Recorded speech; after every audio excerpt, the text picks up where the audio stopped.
Good morning, team. How's everybody doing this morning? It is a beautiful Saturday morning out here on the mighty James River. I know we haven't seen you in a while, so I wanted to come out and say hello, good morning. Hope everybody has a fantastic weekend. Sean is with his family out at the beach.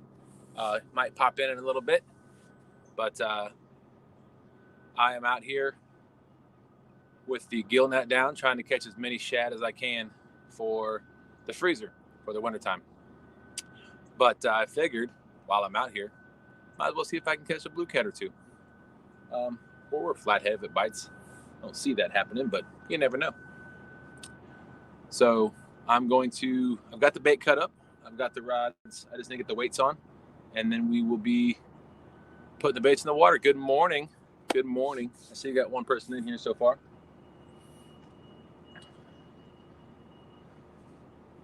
Might have to figure out this tide right now because my boat is churning. I don't like it.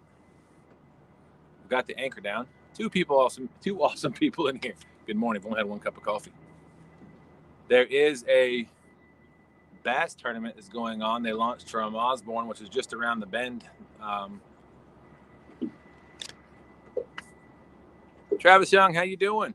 Good morning. Good morning. As I stated, I am out here. I've got I don't know if you can see it. There's those orange bobbers over here. I got the gill net down. This is one of our favorite places to catch bait. And if you can also see, I've got my fishing poles. Ancient Mariner, Challenger, Leviathan. And I've got some cut shad I caught last week. So we are going to see what we can do. Good morning, Weed Hopper. Thank you, sir. Appreciate that. Got 4 awesome people in here already. I know this is a pop-up. I didn't schedule it because I wasn't sure if I was going to make it on time. I didn't make it as early as I wanted to, so. But we're here. We're on the water. Enjoying this beautiful morning. Get ready to put some baits down. I did mark some fish out in the channel off the ledge, but I'm going to have to see what my anchor does to me. Got 5 awesome people in here. Thank y'all so much. Let me, actually, I think I already have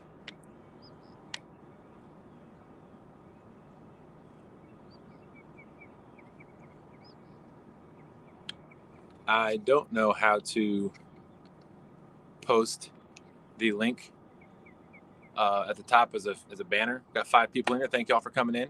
However, I did just drop the link in the chat. If anybody wants to come up and say good morning, maybe read chat for me while I get everything going. Here comes a bass angler.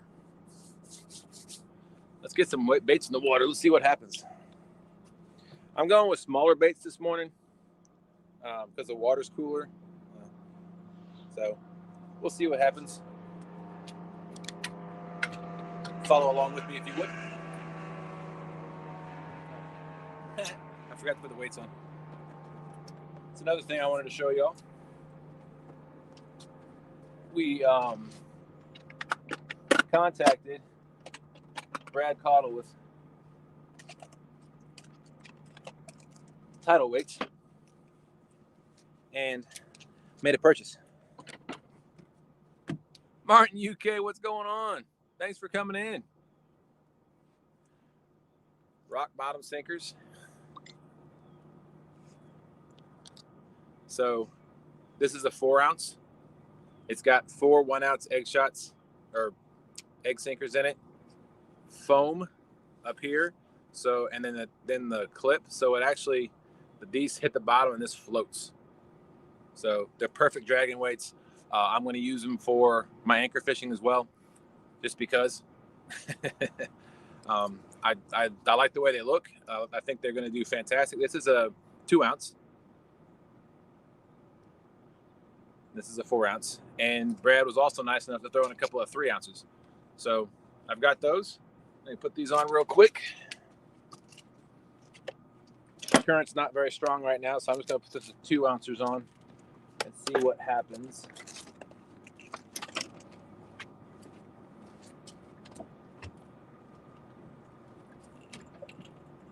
I do have, this is my setup for right now. I've got a triple city angler spook on here, a 8/0 octopus circle hook with the Ancient Mariner 6000 blue reel bait caster, and this is the Ancient Mariner Leviathan rod. It is the 7-foot rod, fantastic rod, very sturdy, great backbone.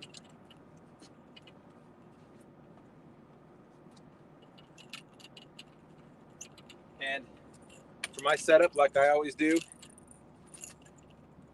my main line, I have a sinker slide. So that's when I want to go Carolina rig. Then I got a snap swivel on the end of every one of my lines, every one of my main lines, so I can replace my leader line from Santee Cooper with a float on it, or if I want to go to a Carolina rig, so I'll put the Santee Cooper, the weight on the Santee Cooper rig, I'll put it on the snap swivel right here, so it ties this to the bottom, and then that floats up. For the Carolina rig, when I switch out my leader line, I'll put the sinker on the sinker slide, so it can move a little bit play in it. So what I'm going to do today is I'm going to go one with Santee Cooper. So I'm going to put one on this.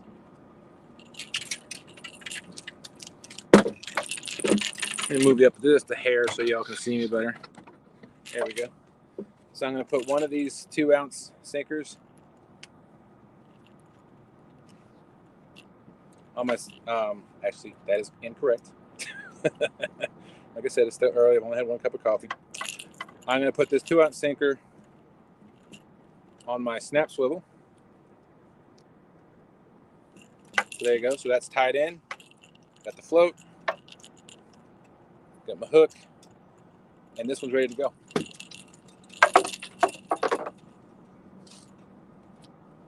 going to drop a piece of bait on here.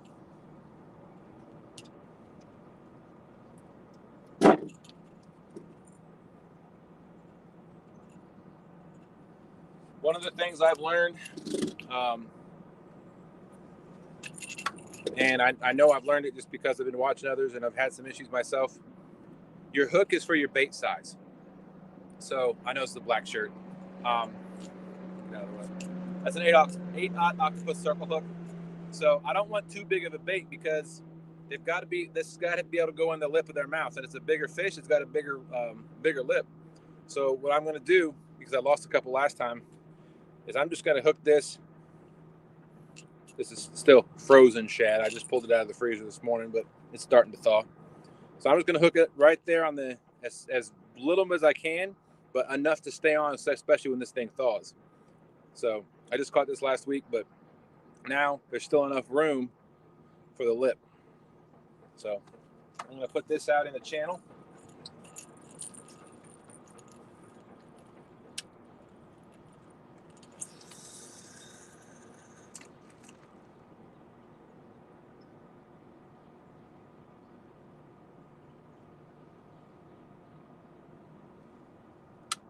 All right, it's on the channel wedge.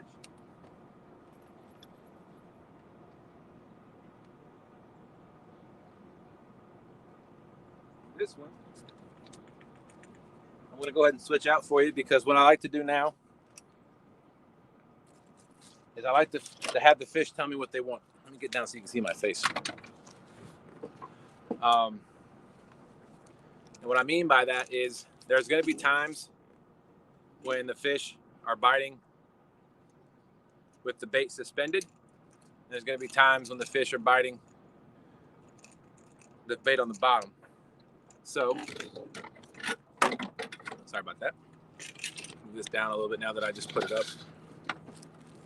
So I'm going to get I've got a rig already tied. All it is, 8/0 circle hook, leader line, swivel. That's it. So I'm going to fish this one on the bottom. So all I do to change out my Santee Cooper rig to a Carolina rig, I pop open this snap swivel. If y'all can see that. Pop open the snap swivel. Take off the float leader. Put on the leader without a float. And I'm now fishing with a Carolina rig. And I'll put that back in my tackle box and I'll switch it out if the fish are telling me that they want to take baits that are suspended. Turn you back around here while I cast this in real quick. And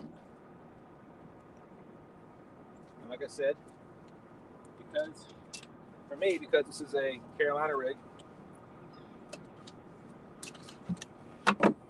I'm going to put this swivel, or this weight, on the snap swivel. Or the sinker slide, sorry. I'm going to put this sinker on the sinker slide so that it has some play in it. So if the catfish wants to take it, and this is on bottom, it can move with it. Once again, a smaller piece of bait. I'm going to put it as close to the top as I can, but still have enough gap in there to be able to see. There's plenty of gap. My thumb can fit in there. And that should stay on there. This one I'm also going to throw into the channel just a little farther upriver. That 8th Mariner hum. Ooh, look at that. Beautiful.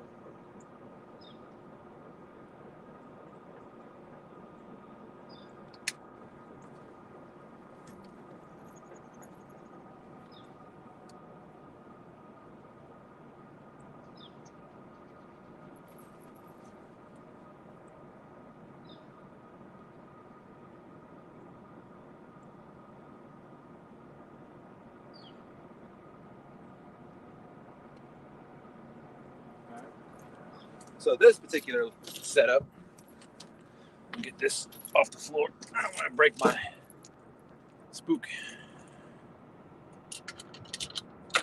All right, so this particular setup is one that I tied, and hopefully we'll have in a video come out. Hey, Guerrero 351.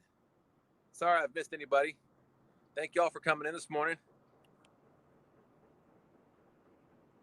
Yep, always make sure you get the scales off the hook tip after you put your bait on. Gut pocket. I actually cut that off to make my bait smaller.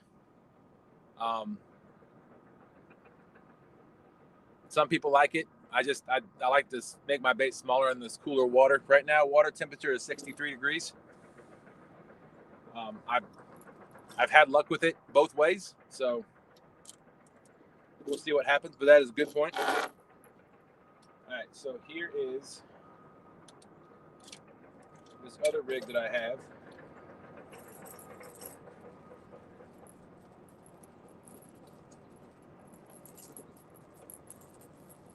So this particular rig I tied.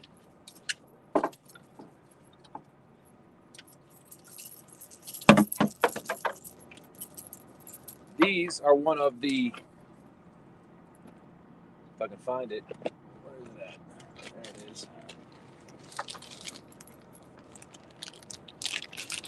it is. I did this one for live bait because I wanted to be able to have something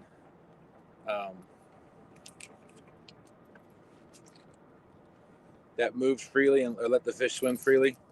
So I went to Trippy Silly Anglers, or HasLifeFishing.com, dang it, and I bought these 3-way swivels. It's basically 2 barrel swivels tied together. I like these because it can move. This smaller swivel can move freely around the neck of that other one. So HasLifeFishing.com. I don't have it right now, but I will put the link in the description if anybody's interested. But anyway, so I've got this one. My main line, again, this is a leader. So my main line has a snap swivel on it. I've got my barrel swivel on my leader line. I've got a 3-way tied, my main line to the top. My another probably about 6 inches down with another snap swivel for my weight. And then this one is on the 3-way with a float. And so this is my suspended rig. So it's going to sit like that in the water column. That'll be on bottom. This is about 6 inches up with my bait floating off the bottom, about 6 inches. So that's my suspended line. I'm going to drop that with the headpiece. Again, I want to make sure it's hooked on securely, but not too much where it takes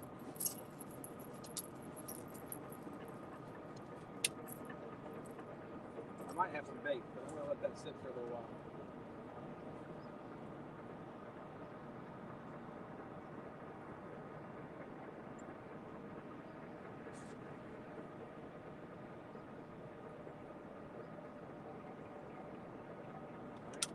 Bottom, 1, 2, actually for this one, I let it hit bottom, and then I just lock it in, tighten it just a bit. So now I know we are in 14 feet of water.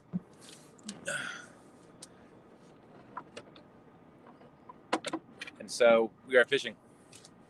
Like I said, I only see 2 of my bobbers, or the orange markers on my cast net. So it is out there, hopefully with bait in it. And I'll go check it. I'll give it about 10 minutes, maybe 15. See how many we can get. And then we'll pull those in, drop it back out, see what we can do. Maurice Cason, how you doing? Thanks for coming in. We got 8 awesome people in here this morning. I hope you all have a great Saturday morning. It is beautiful out here right now. Here on the James, it's probably about 50 degrees, 55 degrees. Water temperature is 63.7. I'm on the mighty James River, and it's just me today. Landon didn't want to come out, and Sean is with his family out at the beach. They may jump in if he's got some lines in the surf. We'll see. But my main goal this morning, was to come out and try to see if I can get as much bait as possible to put in the freezer for this wintertime. So when we go out, it's going to be hard to find bait in the wintertime. And I see shad on the surface over there.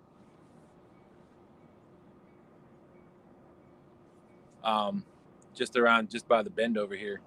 But I mean, I'm literally, I can see the boat ramp from here. I could swim to it if I wanted to. Not that I'm going to. Water's too cold. But anyway, we got 7 awesome people. Thank y'all. So I'm Eddie Gross. How you doing?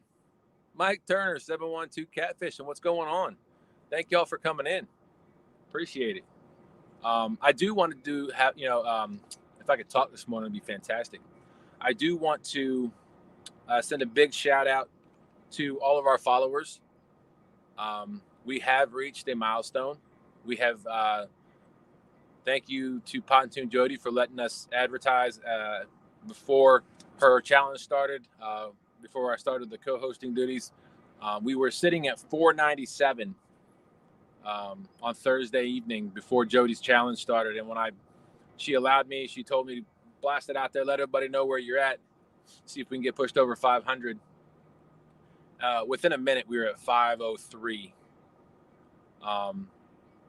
Then as of yesterday morning, I woke up, before we went to bed, I was at 506, then 509. Last night got up to 511. Thanks to Catfish Heroes. Checked our channel out from watching 2 stands. I said 2 stands fishing. And he went and subbed our channel, had 511 last night. I woke up this morning, dropped back down to 509, but that's okay.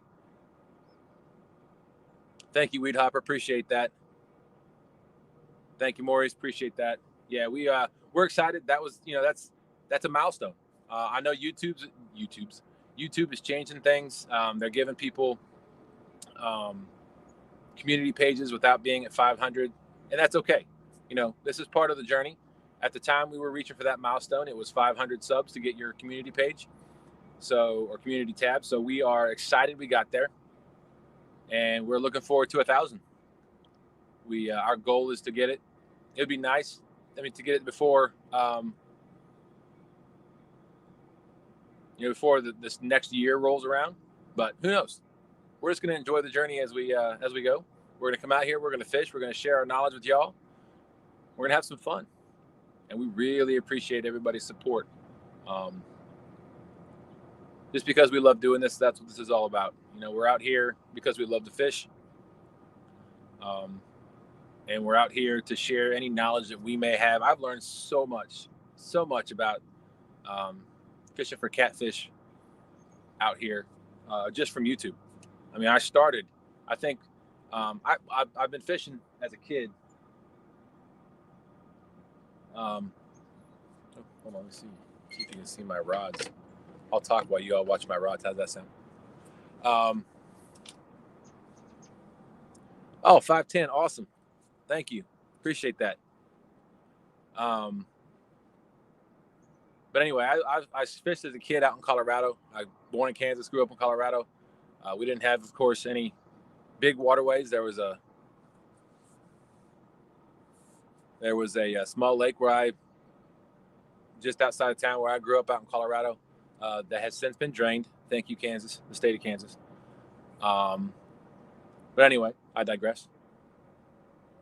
But and then fishing, when I was in the Army, I fished in some creeks and rivers in Kansas, but nothing like this mighty James River, nothing of this size. And I mean, we caught some catfish out there. That was the main catch. Thank you, Weed Hopper. I appreciate that. Really do. Jimmy G, what's going on? Yeah, I know things have been a little crazy. A lot of things going on in life, and that's life. That's YouTube. But we wanted to get out here and do a live. It's just me this morning, as I mentioned earlier. Sean's with his family out at the beach. They may pop in. I sent him the link. But like I said, my main goal this morning is to get my gill net out there and get as many shad as possible so we can throw them in the freezer for this winter. But we really appreciate, we got 9 awesome people in here. Thank you all so much. The sun's bright. I'm about to take off this hoodie. Man, I did not anticipate it being this warm this fast.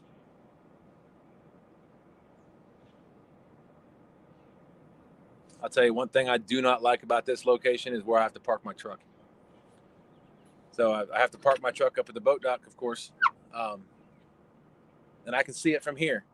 But there are tons of vultures, and they will pick at all the rubber you have on your vehicle. I put brand new wiper blades on my truck because they had already destroyed one of them. And I think that very next week we came out. I didn't realize until it rained that they picked a piece off the new one too.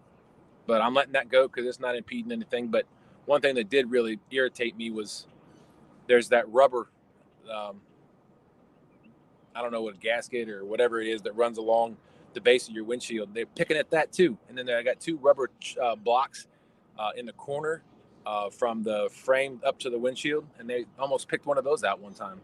So I need to come up with a solution to protect my truck. I do take my windshield wipers off now, so they don't do that. But let's see what time it is. We'll give 5 more minutes. 10 o'clock, we'll go. Really hope any of those fish that were on there haven't got off the gill net. We have some holes in there I need to get repaired, or I need to repair. Man, one thing about anchor fishing, it can be very frustrating because, like, the tide is slack right now, or it's shifted, and now my boat is churning,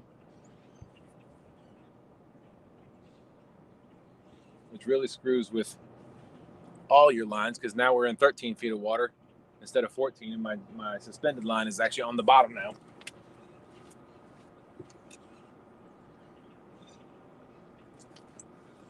I only have the one line, or the one anchor.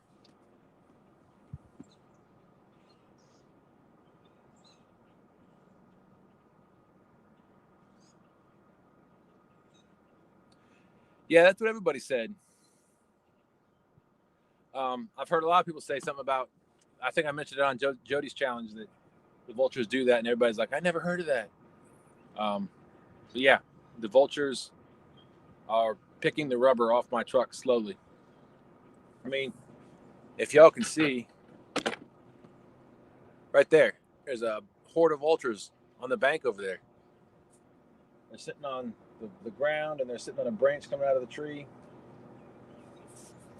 And the tide is shifting. It's starting to go out, it looks like, and my lines are starting to, I need to reel those two in so that I can cast them back out. Where's my anchor? Of course it is. It's underneath me.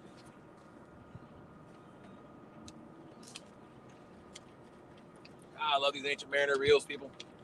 I love them. They're smooth. They're the perfect size. They hold enough line for what we need. Right now,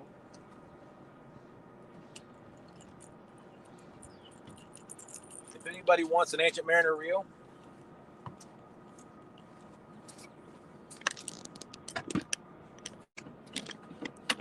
sorry, folks.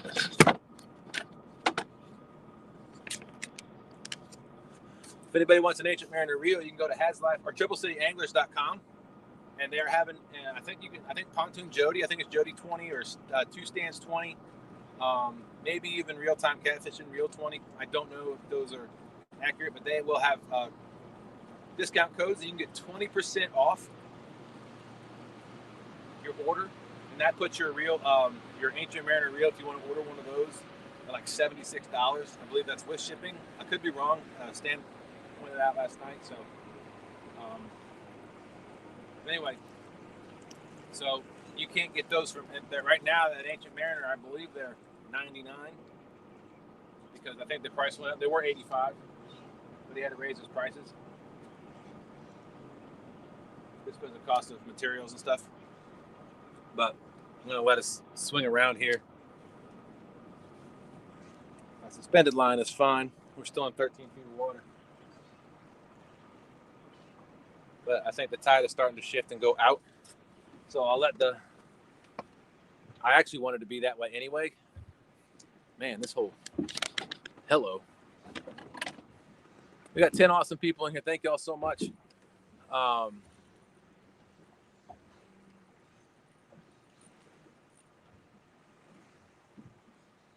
Let's see.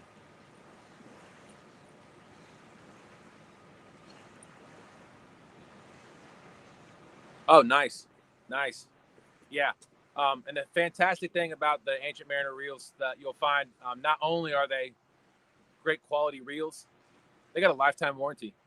I know, I've never met in person. He is our sponsor, Captain Spiro, who's the owner of Ancient Mariner reels. He orders all the parts from, I think, Taiwan, and he has them all delivered to him, and he builds them.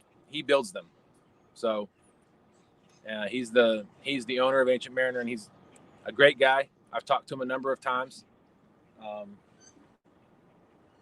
But the lifetime warranty, if something happens to that reel, minus you dropping it in the water and losing it, or you running it over, if something happens to that reel, then you pay to have it shipped back to him, and he'll fix it and ship it back to you at his own cost.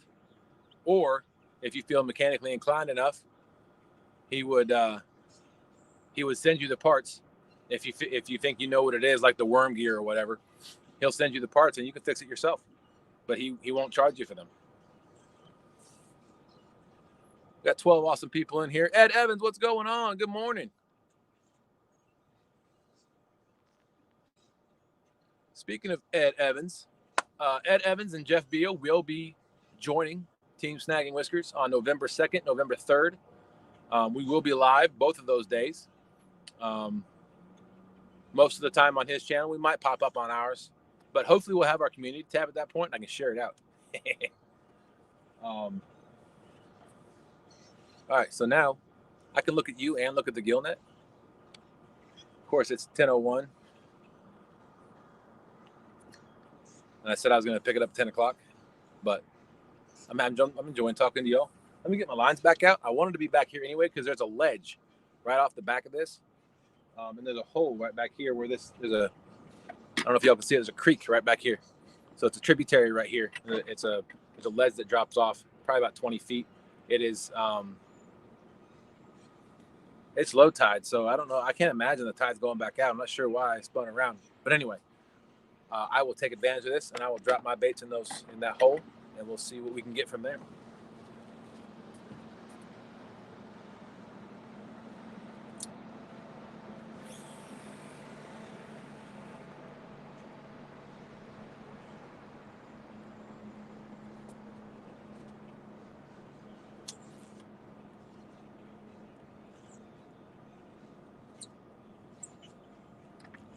Okay, maybe the hole's a little farther than I anticipated.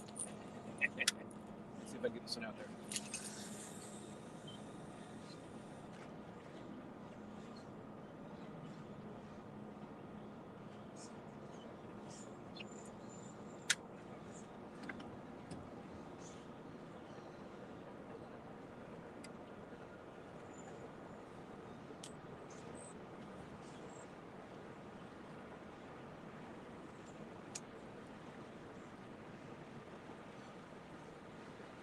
So, anyway, as I was saying, Ed Evans and Jeff Beal will be joining us on the mighty James River. Skull Rush, what's going on?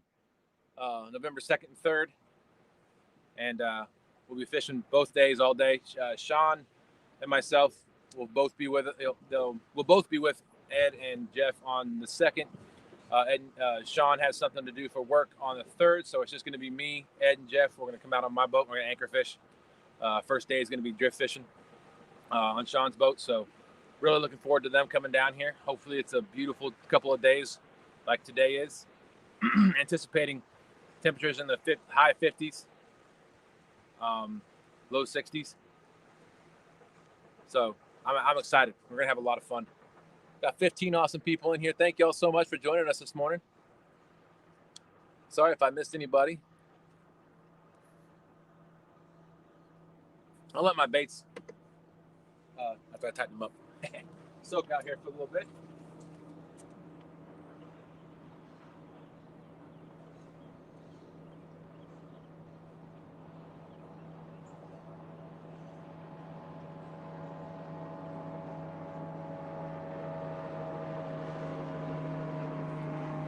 Yeah, this is gonna be fun. There's a bass tournament going on. Today's the final day of the bass tournament. They launched at Osborne Landing, so there'll be bass boats running up and down the river. But I figured this is a nice shallow area where I could, I do have some shad on that gill net.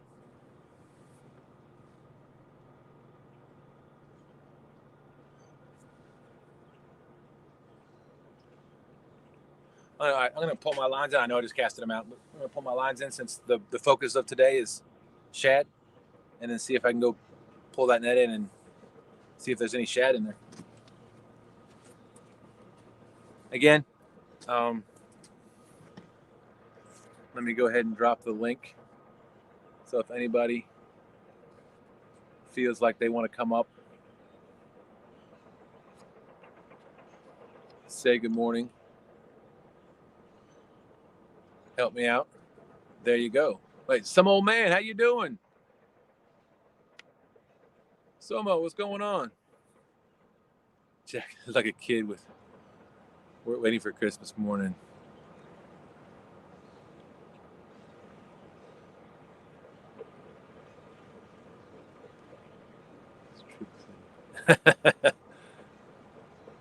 Yeah, hopefully, like I said, Jeff has never caught a blue, so we're gonna hopefully put him on a blue cat on their trip out here. That's the goal. So let me get these reels reeled in real quick.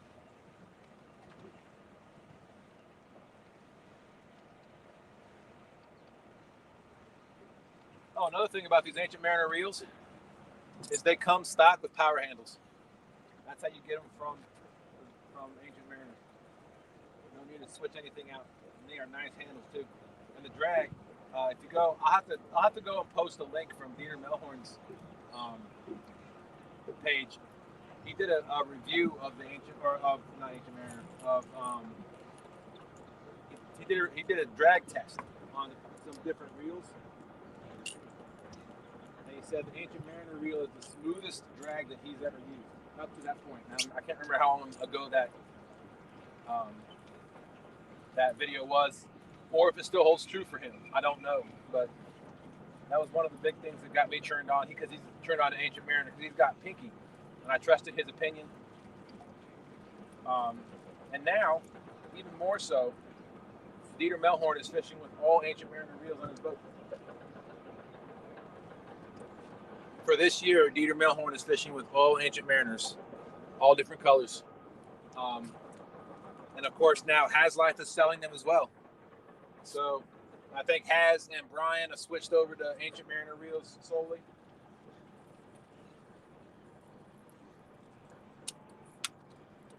Yeah, ancient mariner is a fantastic reel, great quality, great customer service, because you only got to deal with one person, the owner. All right, let me pull my anchor real quick.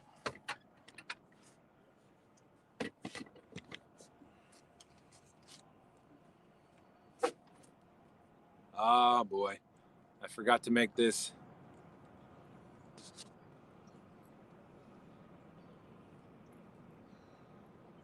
I got the bot. I need to make some more of y'all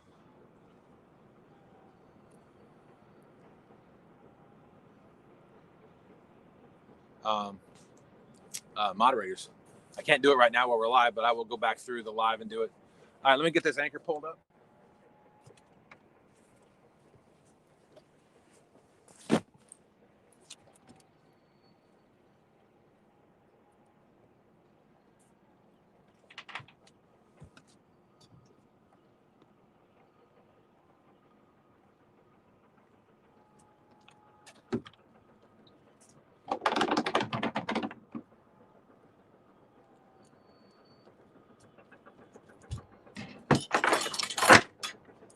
Those of you may have seen right over here to my, right across the river, we like to call that the mayor's house. Stay in too.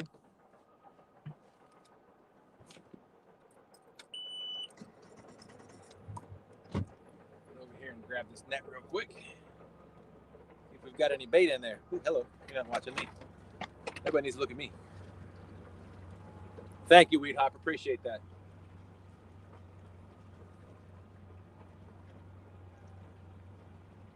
Yeah, I forgot to turn on subscriber only, and I can never remember how to do it. I think you got to do it from a computer, not from the phone while you're live. So I'll have to remember. This was a pop-up live. Like I said, I wasn't sure if I was going to be able to make it out here. So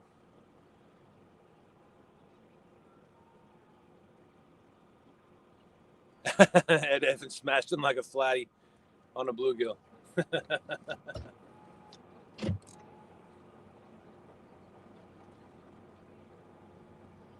All right, let's I get in position. This is a little difficult with this boat because I got some snaps on the thing. The net keeps getting caught on.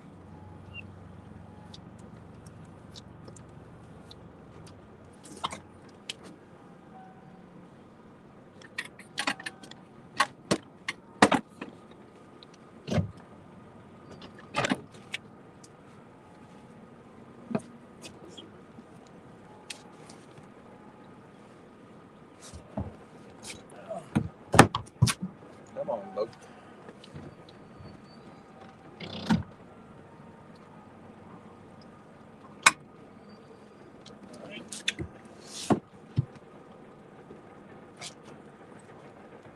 What I like to do is I'll bring this up first.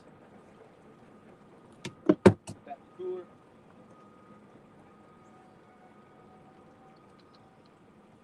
So the river is going that way. I'm going to bring it up on this side so I can open the net this way.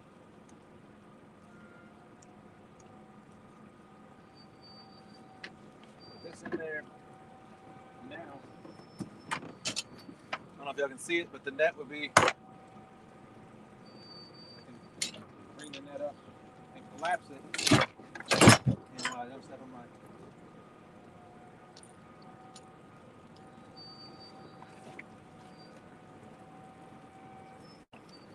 Go in here.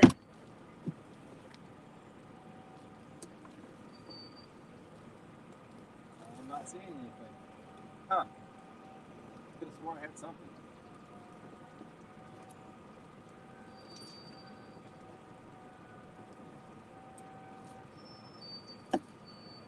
Nothing yet.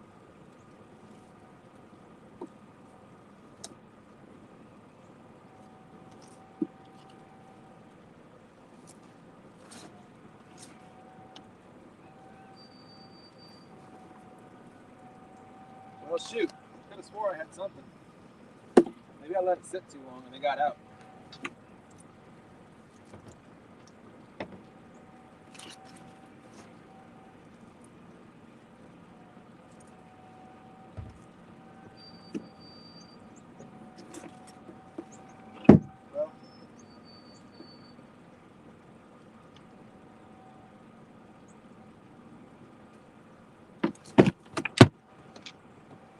Well, that was for nothing, but that's okay.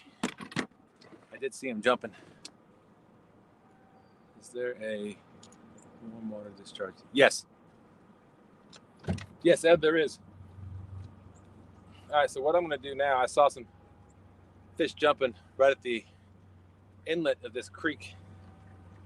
So I'm going to go over here and drop the net right there at that bend.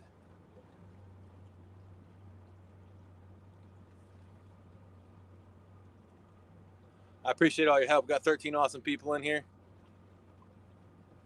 There's a big log. I don't know if y'all can see it sticking out of the water right there.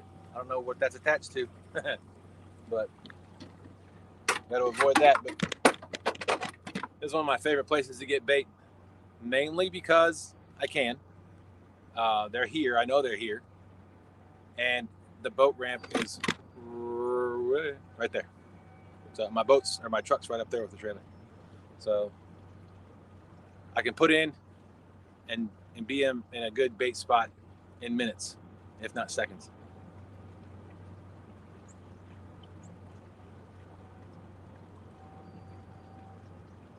One thing about shad is they love sunlight. They eat algae and plankton and stuff like that.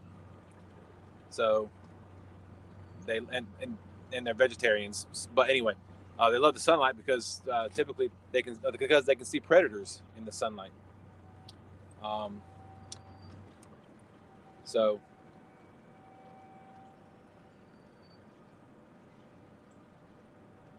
that's why I go to the shallows. I know they run deep too, but they like to be where they can be seen out of the shadows where the monsters are lurking, because they are the main food source of the mighty James River. We got 13 awesome people still in here watching. I'll show you what I'm talking about. So here is a bend. There's something underneath me. We're at about 6 feet of water right here. I see some marks. It's probably shad, bait. So I'm going to bring my back end around.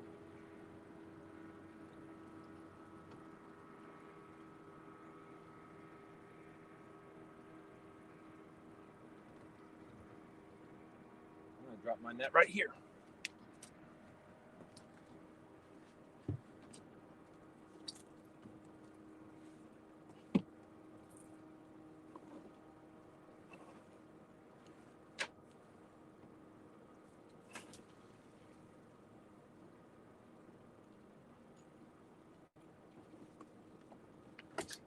Get my motor in a position where it goes backwards.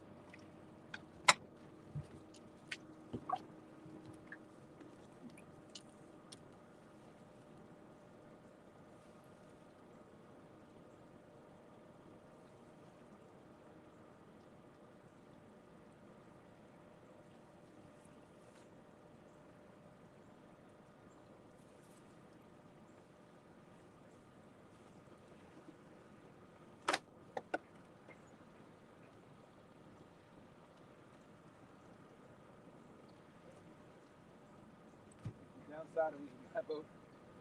Becca Mudtrain gave me an idea one time to use duct tape over the snaps on the front end of the boat, and it worked great the one time, but now duct tape doesn't really stick that well. Sorry, I gotta get going backwards again.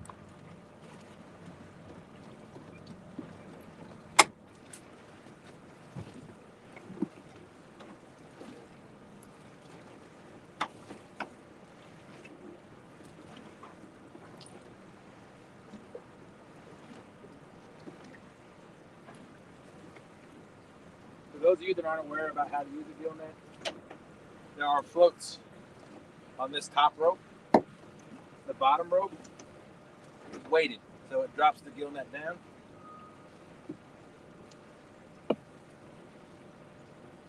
And we were unaware at first of how to use it. Thankfully, to Stan, he came out with us and showed us how to do it right. And ever since then, we've been catching shad.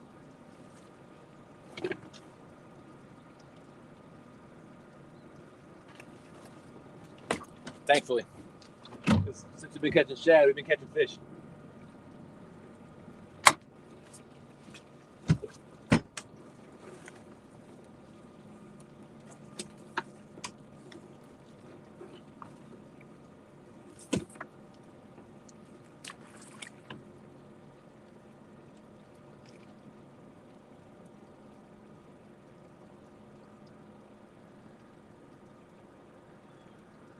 I wanted it shallower, but we'll see what happens.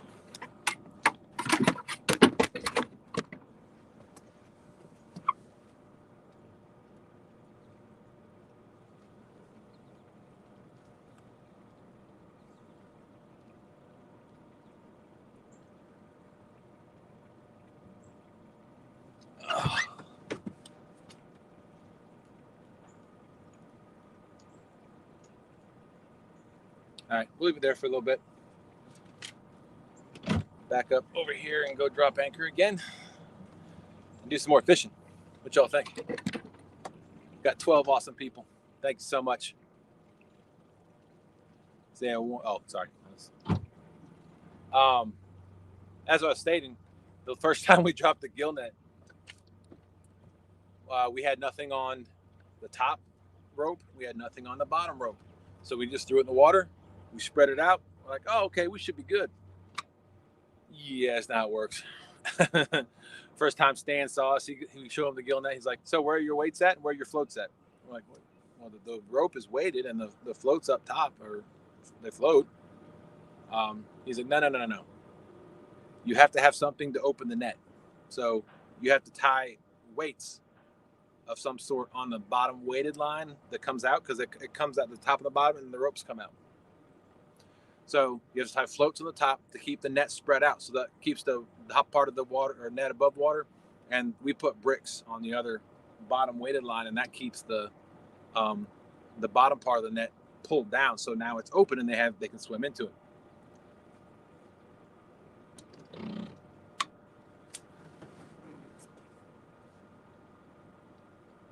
So we'll leave that there for a little bit. And now we're drifting back upriver. I'm in a little eddy. And then when boats come by, because there's the bank over there. I'll show you where I'm at. There's the bank over there, boat ramp. That's the main river channel. That over there is a creek. And then that is upriver. So you can see a bass boat coming now. So that's where I'm at. Of course, where I had the net, now the shad are jumping. Yes, Ed, you do have to have a license to run a gill net, and it expires in December. No matter when you get it. It's a calendar year thing, I believe, if I'm not mistaken. But it's only $9 for the year. And there's other things you have to do, like you have to write some information on the floats so that you can prove that it's yours.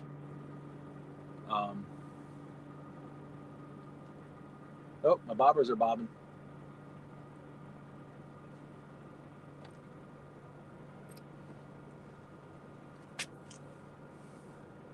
Oh yeah. Let's run over there real quick and see. I hate to leave it there just in case they get out. But then again, I hate to go grab it too quick because they might be more coming. But what I did last time is when I saw the bobber that quickly, I ran over, grabbed the one that was in there, and then dropped it back down.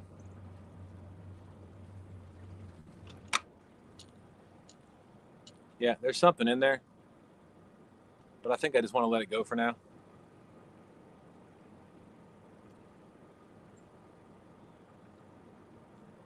If it works like it's supposed to, they swim in, their gills get caught, they can't swim out. So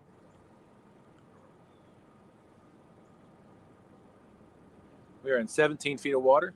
Water temperature is now up to 64 degrees. I'm gonna go drop this anchor real quick. Let that, oh yeah. Well, the bobbers are also bobbing just because of the wake, but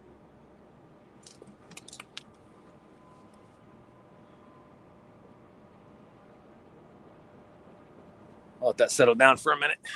I'm gonna drop this anchor real quick.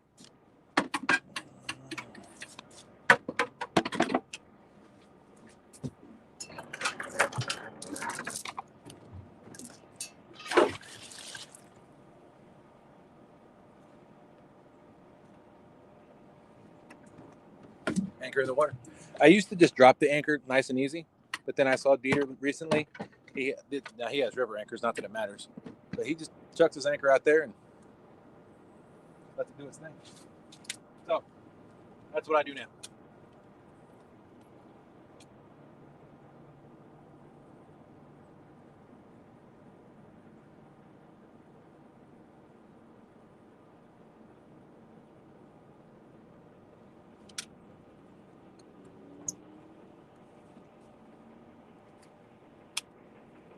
I'm gonna put one over here.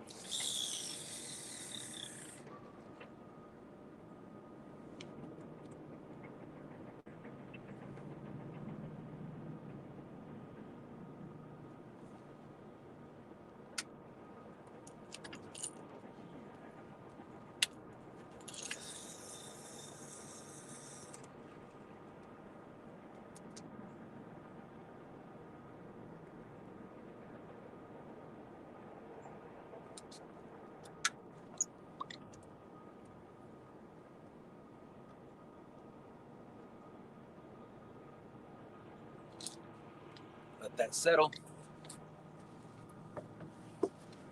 Oh, and now we're fishing again.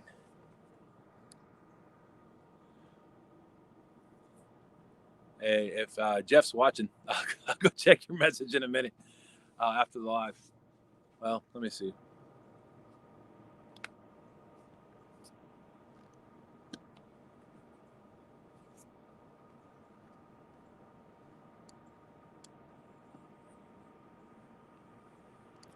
Yeah, Jeff, I'll check your message after a bit. I don't want to leave out the live. Hopefully, we can get a fish in multiple areas. There's some bait.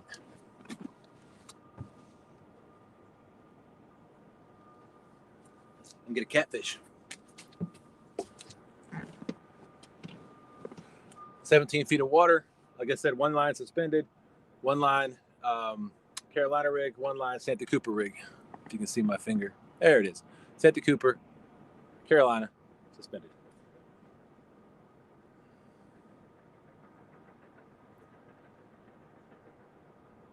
Lines are nice and tight. Bobbers are still bobbing on the gill net. We'll leave that. We'll let that sit for about 10 more minutes. At 10:35, we'll run back over there, pull these lines in, run back over there, and see if we've caught any shell. Oh. Hold on, folks. We might have a grab a bite.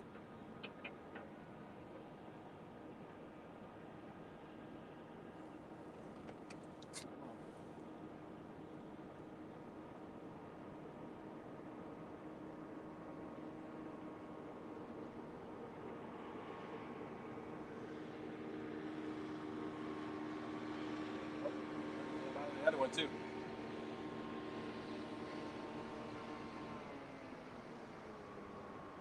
Come on, scare him off. Take it and go. Take it and go. Let's go. Oh, you want it? Come on.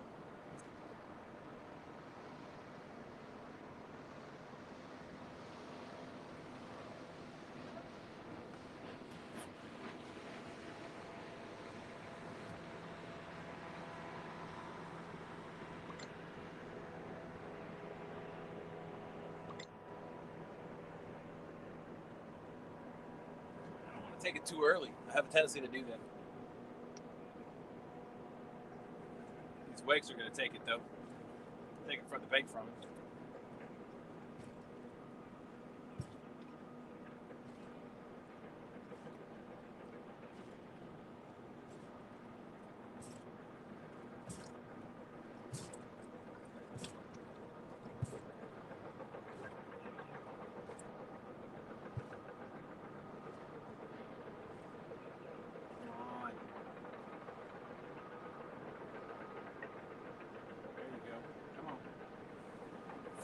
Probably just a little dink.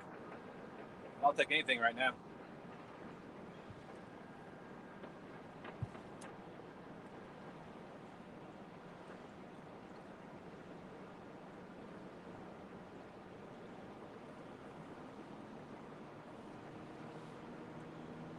I'll be back to you in just a minute, chat. Hoping to put a fish on the board.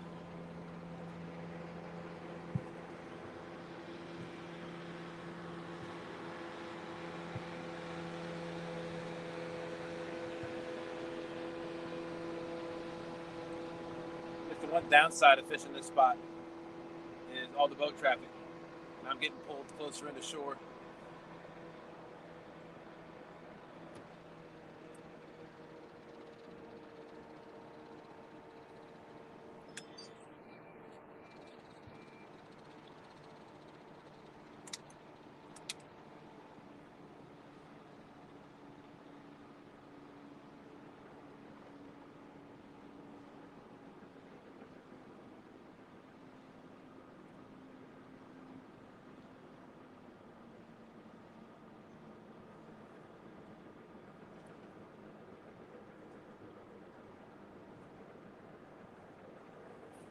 Another thing about this area is there are some crabs.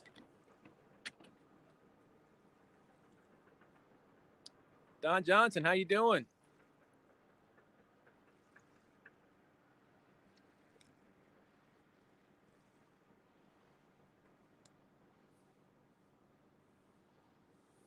Thanks for coming in. We got 12 awesome people. We had a bite. I'm not sure if it was a crab or it was actually a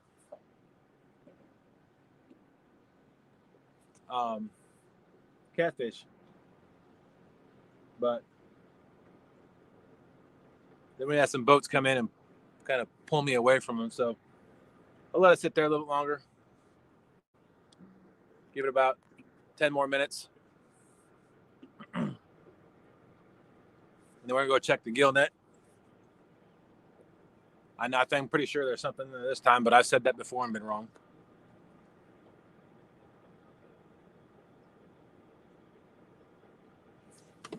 Move the...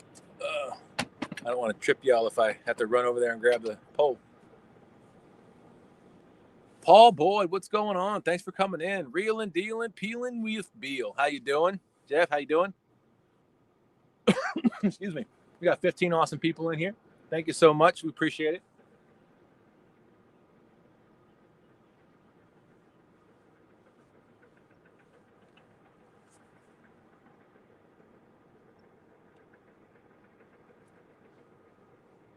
Like I said, hopefully our community tab will come up in the next week or so we can put the post out for Ed and Jeff's trip down here from Pennsylvania.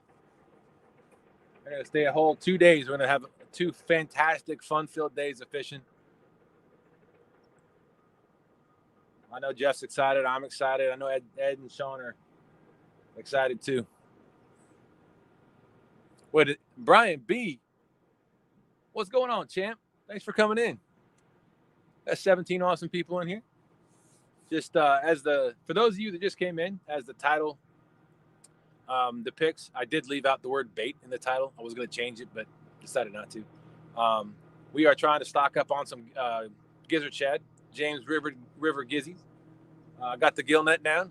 It is right over there. I believe I have some shad in there now, but I'm going to let it sit for a little bit and soak. While we do that, we're going to talk with y'all wonderful people and hopefully catch some catfish. Keith Doc Reed, what's going on?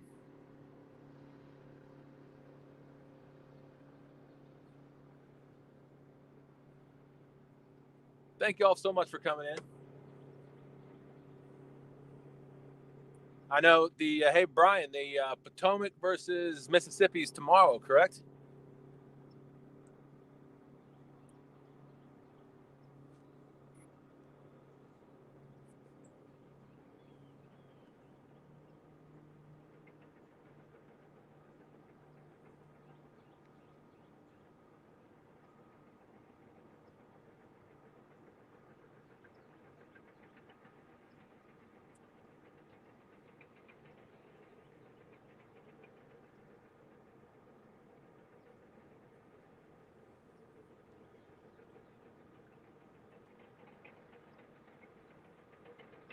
Like I said, hopefully, like I said, Jeff's never caught a blue. Oh, come on, really? The shatter up there on the shallows up there now. Hopefully, I'm not letting that soak too long.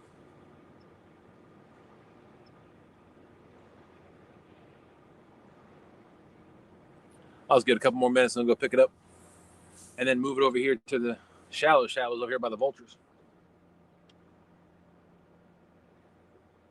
Once again, the back end of my boat is spinning. Yes, tomorrow at 9 a.m. Whose channel is that on, Brian?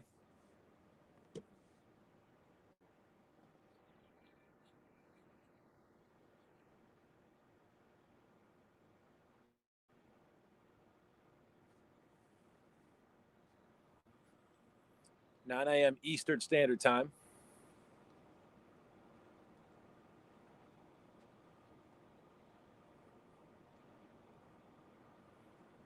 We got 18 awesome people in here. Oh, there's a bee. 17 people. Thank y'all so much for joining us. I'm trying to get some bait for this winter. Yeah. I've got something on there. I've got something in the net. Fields to water. All right, everybody go tomorrow. Mark your calendars, 9 a.m. Eastern Standard Time. If you don't know what I'm talking about, there, Brian B came up. I think it was Brian B. Correct me if I'm wrong, Brian. Came up with a fantastic idea to do a battle of the rivers. So the first round, there's 6 rivers. The first round is going to be tomorrow, and that's going to be the Potomac versus the Mississippi, as low as the Mississippi is. The next battle for the first round will be the Cooper River versus the Ohio River, I believe. And then on November 19th, you will find us here on the James River battling the Tennessee River. That's going to be a battle. The big fish are biting, or going to be biting, hopefully. And that's going to be a lot of fun. So the way that works is there's 6 of us. So the winner of those 3 contests I just named, to include the winner of the 3 contests is going to be your 3 biggest fish, and it's either 3 or 5. Anyway, the winner of those contests and the person who brings in the biggest bag that didn't win, that'll give you 4 teams, and those 4 teams will battle for the championship. So there's gonna be 3 rounds, 6 teams the first round, 4 teams the second round, and 2 teams for the championship. It is going to be so much fun. We're really looking forward to it.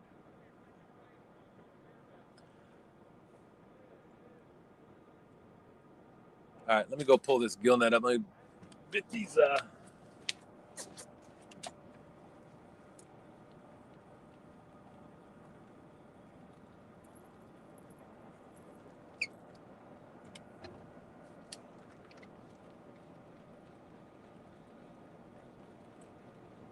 it's beautiful out here.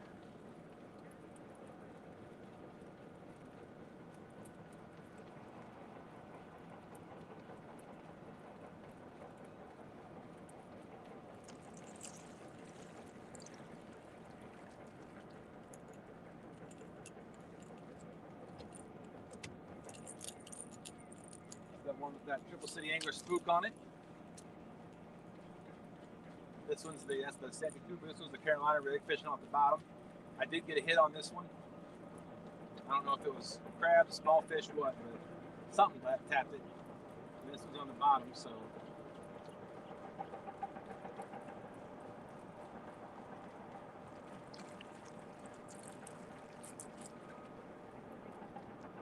I don't think it was crabs because I don't see any. It's not all tore up.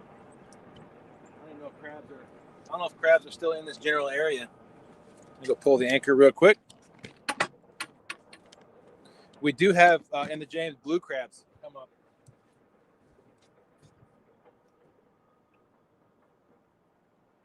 And they do make great bait as well. I caught a 30-pound blue on sand day about a month and a half ago.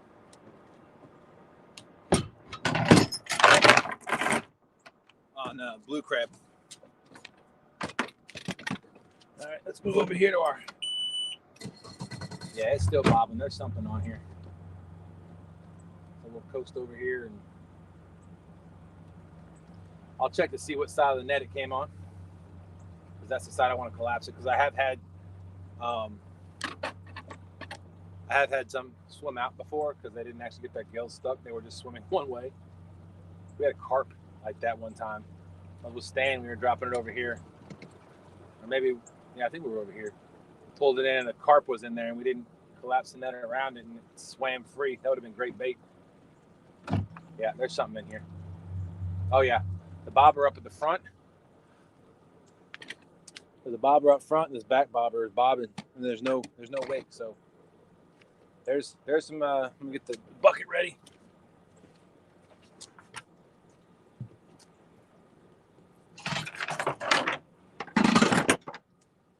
Put that down there so that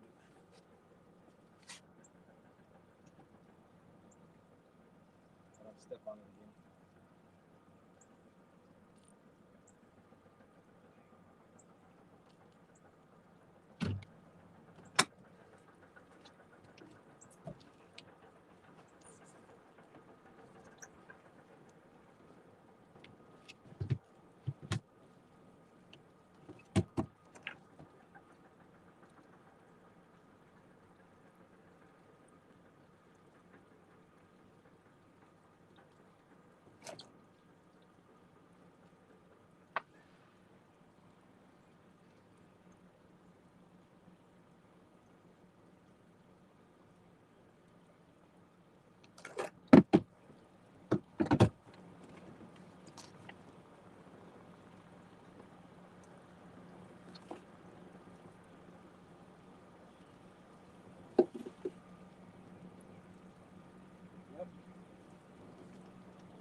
Got one.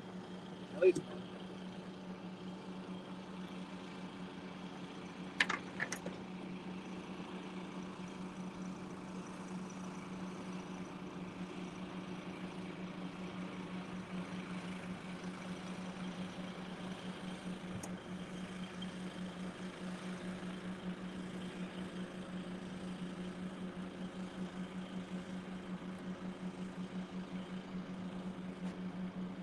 There we go. There's one.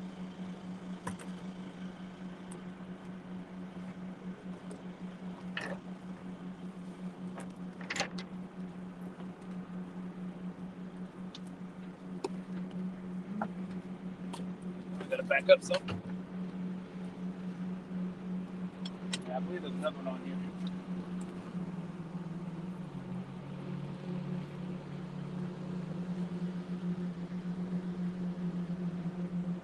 Yep, got another one.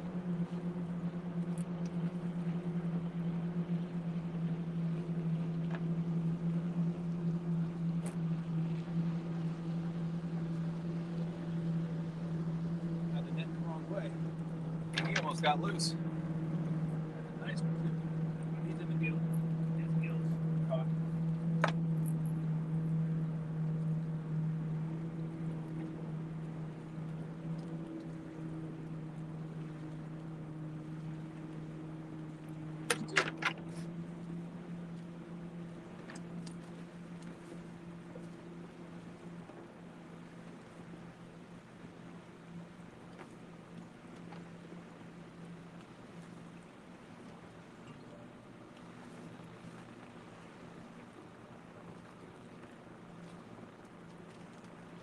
We got two. Let's see if we can get some more.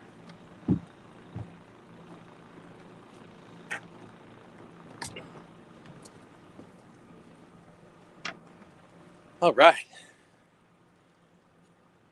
LG Bass, what's going on, Tom?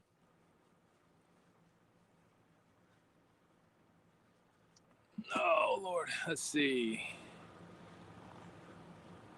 Yes, sir.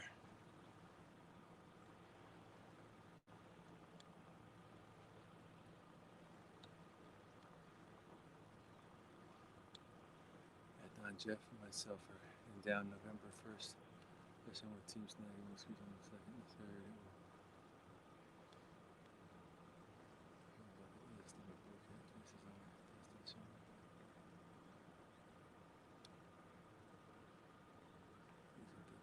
Thank you, sir.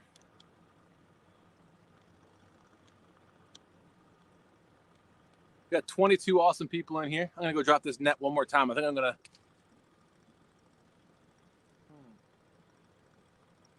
Well, I know they're here.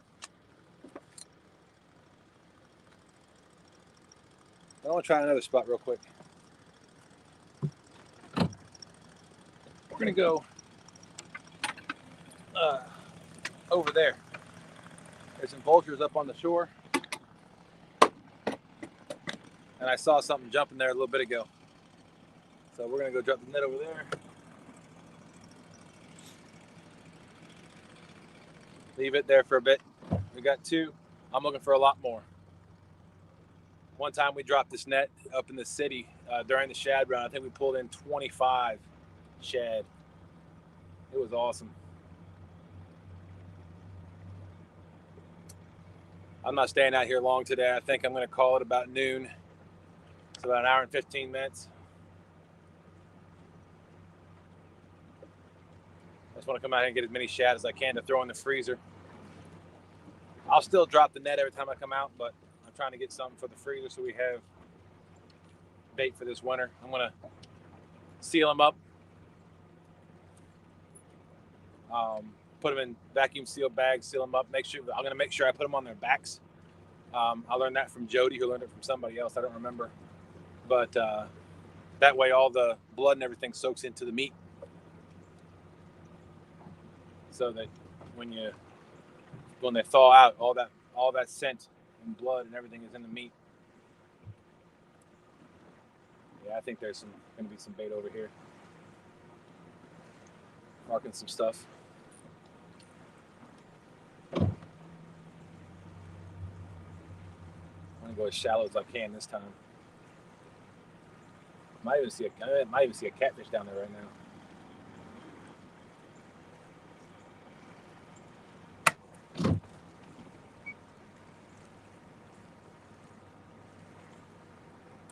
I don't want to catch a catfish in my net. I've done that before. That's no fun. Oh, nice, Tom.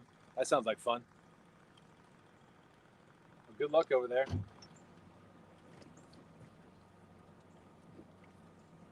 All right, let's get this net back out.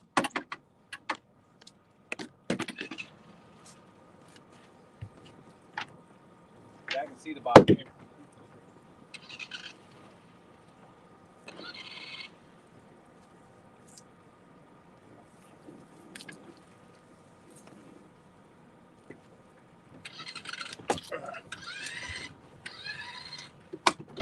Man, if helping out this other angler is having a hard time getting his boat started.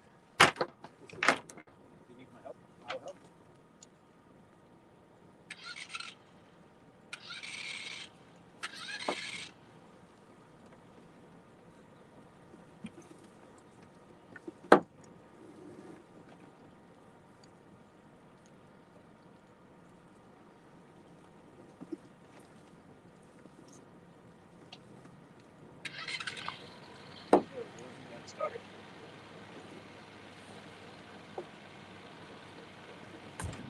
want to step on my anchor and put an anchor.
Sorry, folks, I'm trying to get this net straight.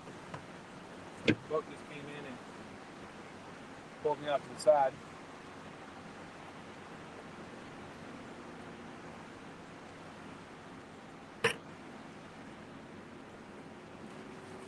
All right, net's in the water. Let's back up here and drop the anchor.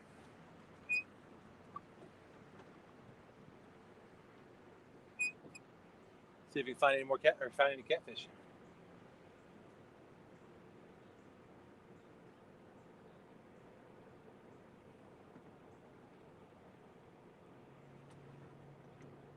I'm gonna drop the anchor real quick.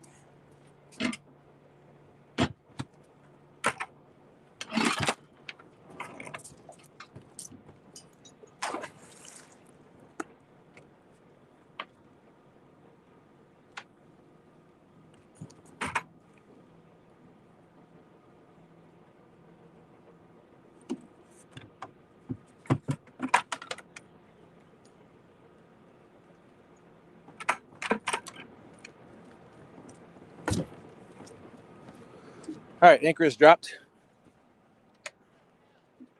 Motor is off.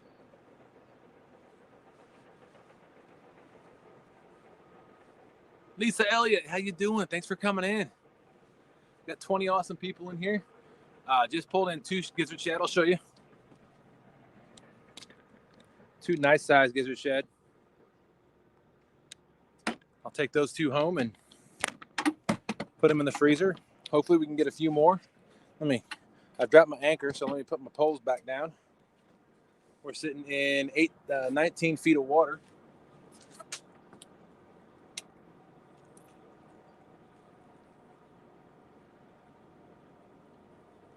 This is my suspended rod.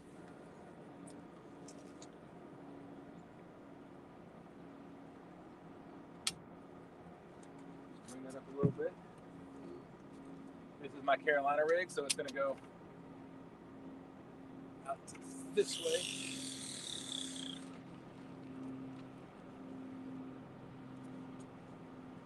That.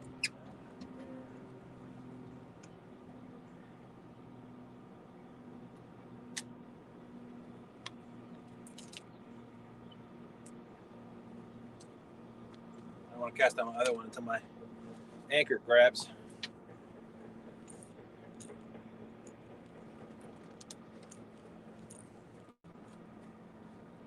It looks like it's pulling back into my boat back upriver, which makes sense because the tide should be coming in because the tide is actually low right now.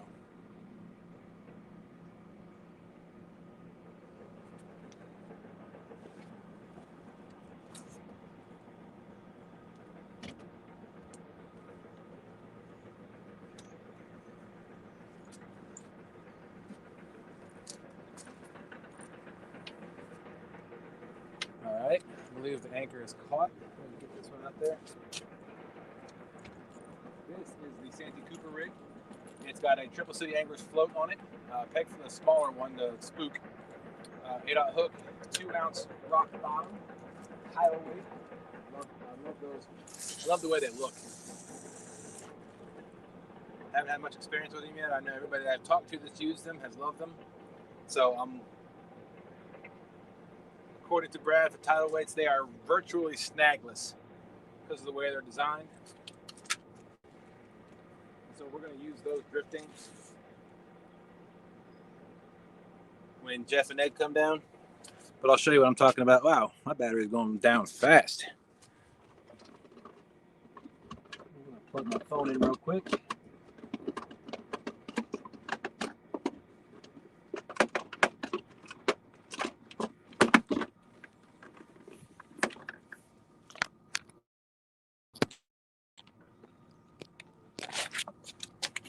Oh, let's see, make sure it's charging. Yep, it's charging. All right, cool. Thank you, Ed. Appreciate that.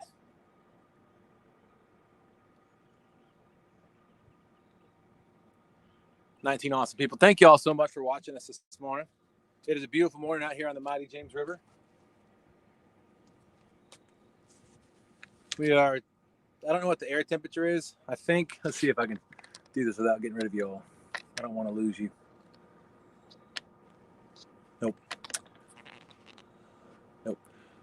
Air temperature is probably in the 50s. Matter of fact, I think I'm going to take my hoodie off because it is a little warm. My Team Snag and Whiskers. You see that QR code that takes you to our Linktree account?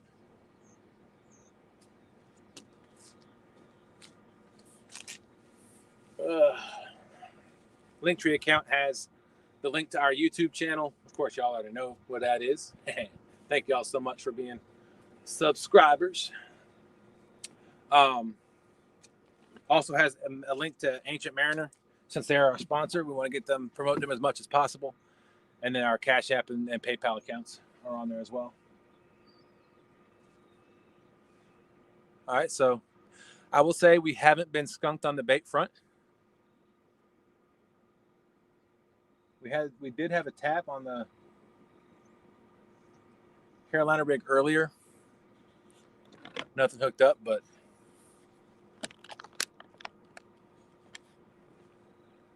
I'm sure we'll get there. And again, the priority today is not catfish, although I'd love to pull in a nice one for y'all. It's bait.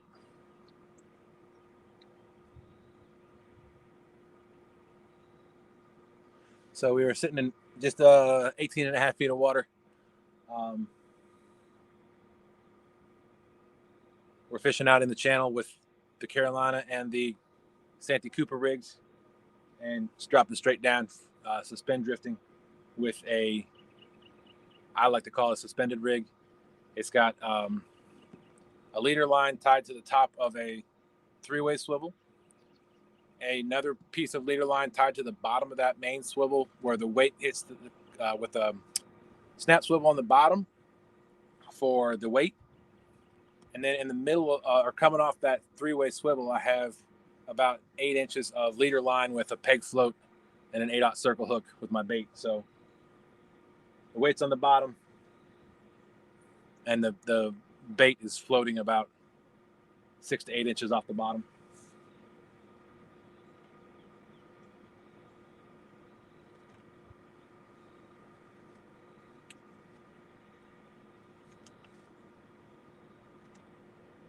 I feel like I ended up. See, that's another problem with my gill net, is when it gets caught on those snaps, it pulls it.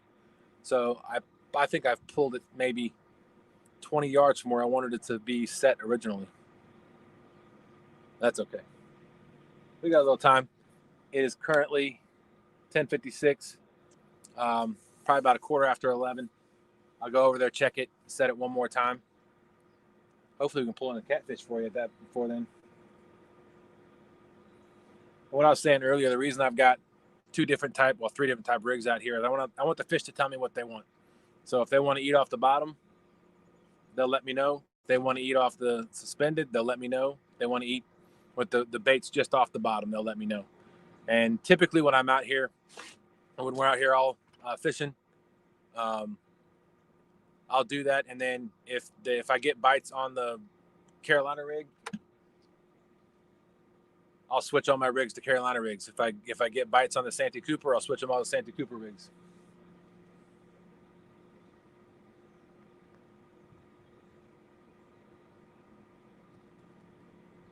You know, I might do though. Well, no, I've got that one covered. So this one's suspended, covering the. Well, I might. Oh! Come on! Once again, the Carolina rig's getting hit.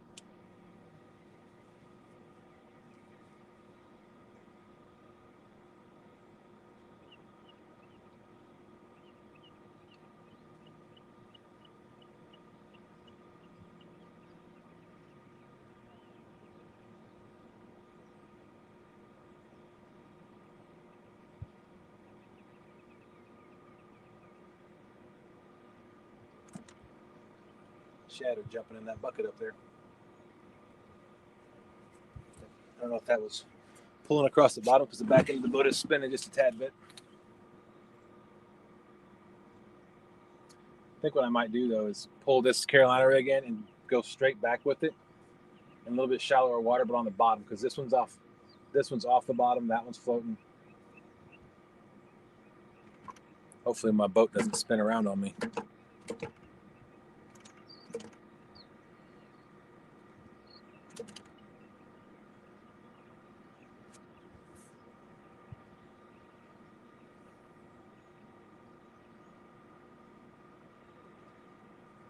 Oh, fish on, fish on. Fish on.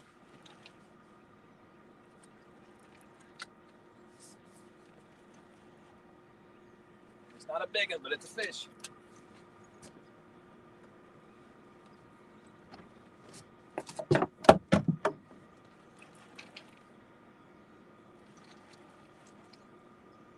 There we go. We got a fish on the live. Always nice.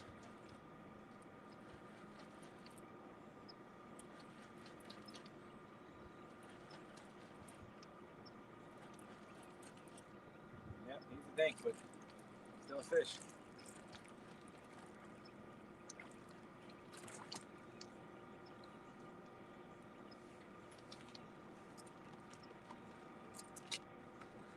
There we go, folks. Skunk off the boat. Hey, Jeff, there's your blue. I know they're here. Let me get my fish grips and my scale out real quick just so I can.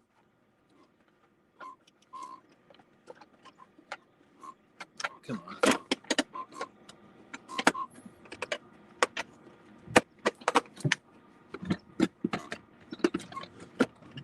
I should have had these out already.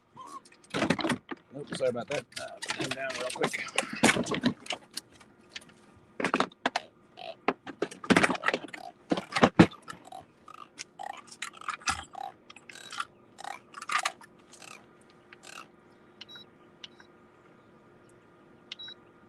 There we go. Wanted to put that on pounds and ounces for the bigger ones. It doesn't. Oh, come on.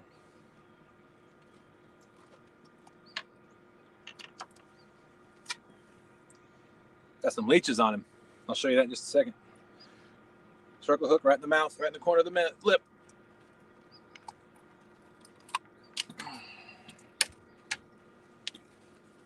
Got some leeches on his lower lip.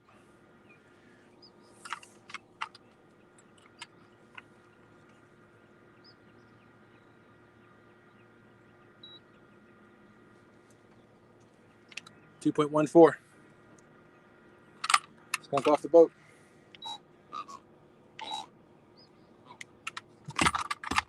See you letting him go.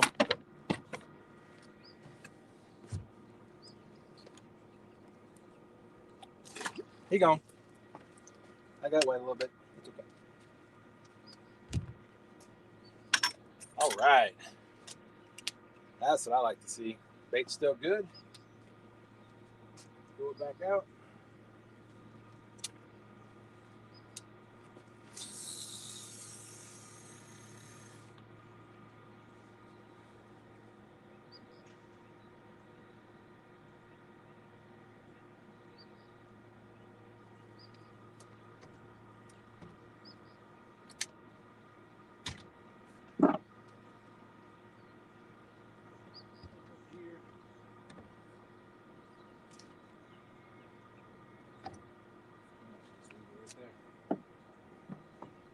going to be fixing my rod holder for when Jeff and Ed come down.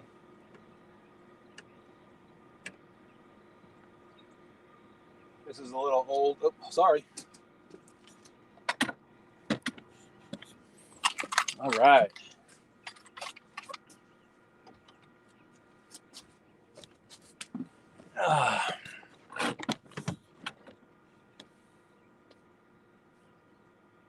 All right, Tom. Thanks for coming in. Appreciate it. Yes, sir. Ed Skunk is off the boat. Fish on board. Got 21 awesome people in here.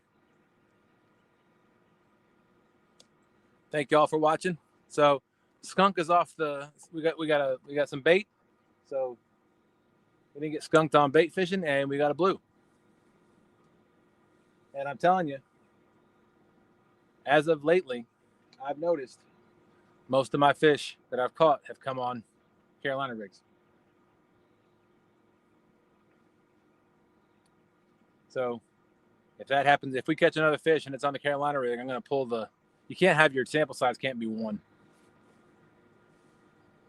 If you want it to tell you anything. So I'm going to let it.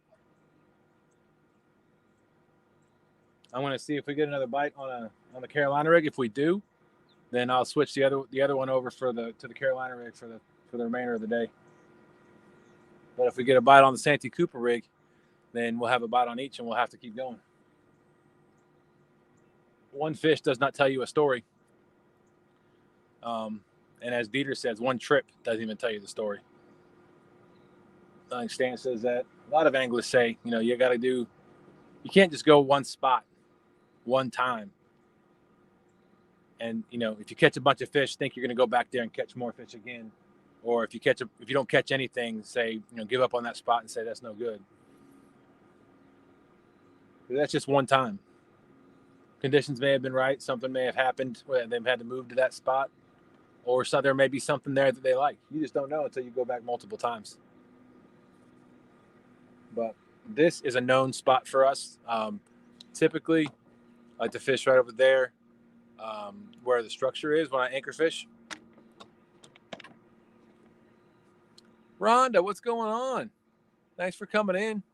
We got 20 awesome people watching. Let me drop the link one more time, just in case anybody wants to come up to say hello.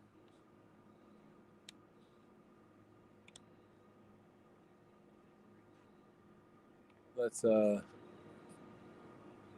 copy the link first. I thought I had.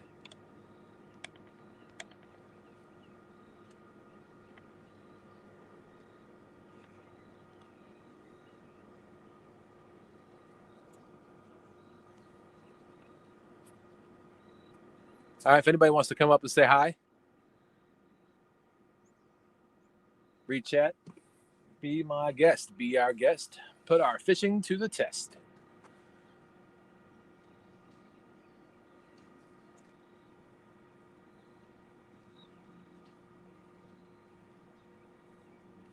Hopefully you can see all the rods. Let's see. Yep, there's that one. That's the Leviathan rod right there. That's the original Challenger with a black foam handle, and that's the new Challenger. Same fishing pole. He just changed out the foam and the wrap around the eyes, the color. El Catfish Grande, what's going on? Thanks for coming in. We just put a fish on the boat, just about 2.5 pounds. I think it was 2.14 or 2.4, something like that. Just over 2 pounds, to put it that way. So skunk is off the boat. I have 2 shad in the bucket, which was my main focus of today's trip, was bait for wintertime. I was hoping to get more, and I could have gone to a place where I know there's going to be bait where they kind of pool up, but it's a little bit farther than I wanted to drive this morning. But I will definitely have to get out there probably next week.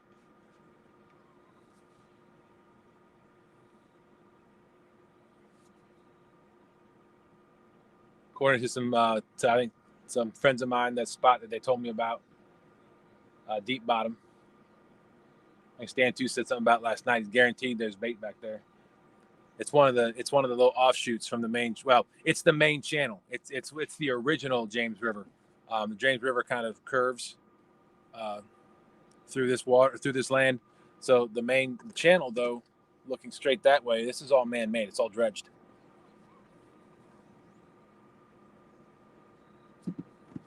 But the main river goes up by Deep Bottom, and that's where I think all the fish go there to get out of the main channel.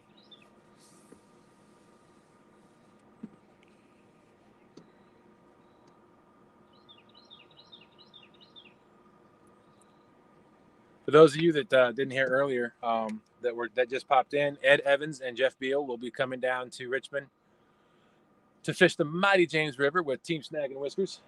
They'll be here November 1st, and we're going to be fishing all day on the 2nd, all day on the 3rd. The 2nd, we will be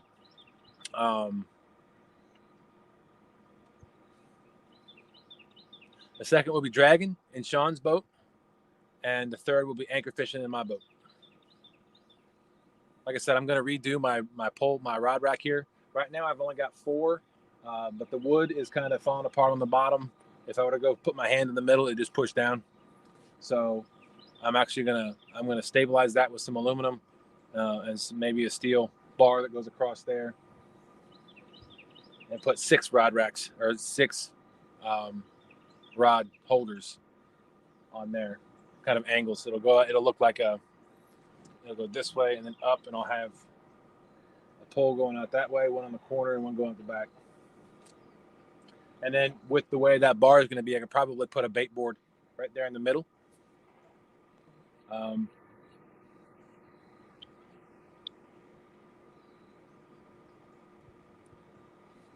Time is it? 11:09. All right, 5 more minutes. We'll go grab. I don't see any of my bobbers moving on that gill net, but 5 more minutes. We'll go grab the gill net and we'll move it to a different location just upriver here. Apparently the wind wanted to start blowing, so now it's turning my boat a little bit.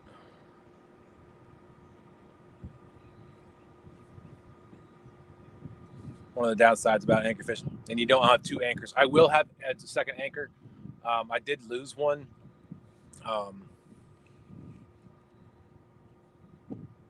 Let's see if it's all the way up. I did lose an anchor when I was fishing with Stan on Stan Day one time. We got caught up with it wrapped around it. It was one of the fork anchors. I don't remember exactly what the technical name for it is. Whoa, why did that go slack?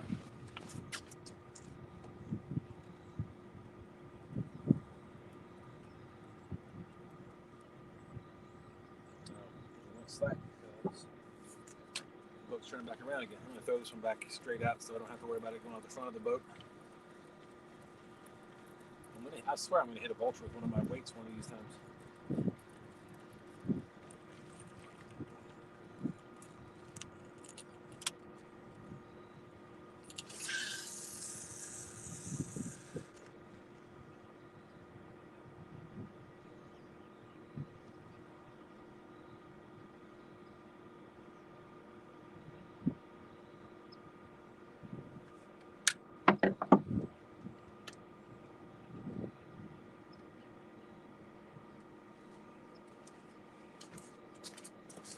Oh,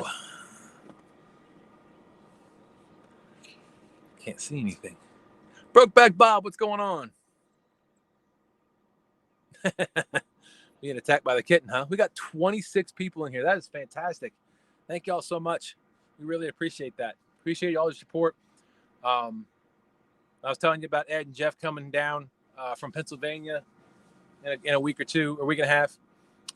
We should have our community page by then, since we hit 500 on Thursday night. I think you got to have it for 12 to 14 days. Maybe. I don't know if they're changing things up, but anyway, we'll share it out on our community page, because we're going to go live on Ed's channel most of the time. We might go live on ours some of the time, depending on what's going on.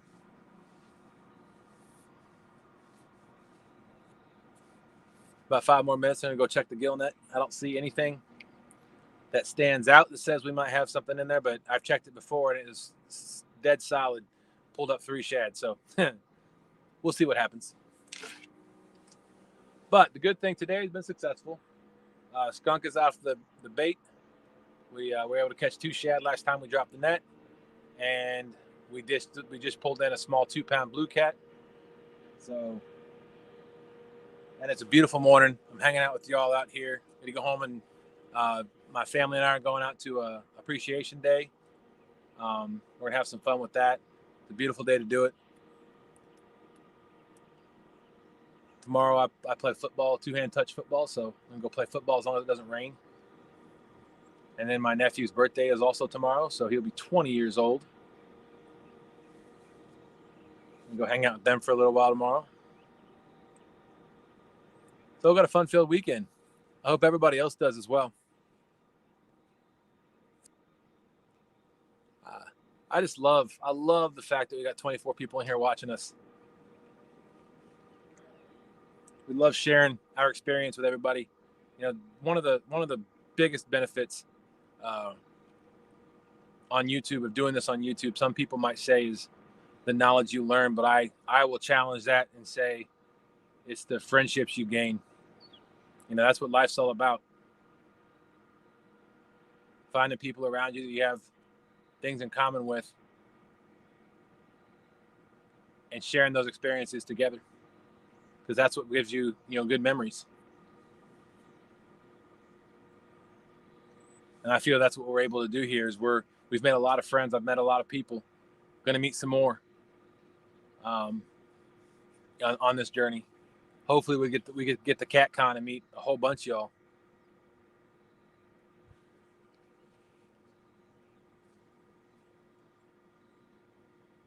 Sorry, it's hard to see my phone.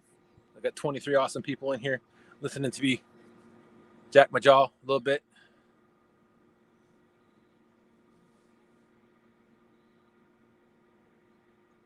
Hopefully catch another fish or two in the next 45 minutes while we're out here.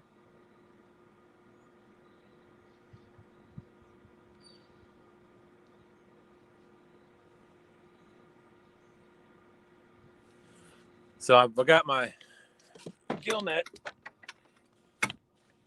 It's right there. I'm going to actually move it up here. There's a vulture sitting on that stick. I'm going to go as close to the shore as I can and drop it straight out. But I think that's where the warmer water is, where the plankton and stuff will be growing that they will want to eat. Absolutely. Absolutely, Ed. You can never have too many friends.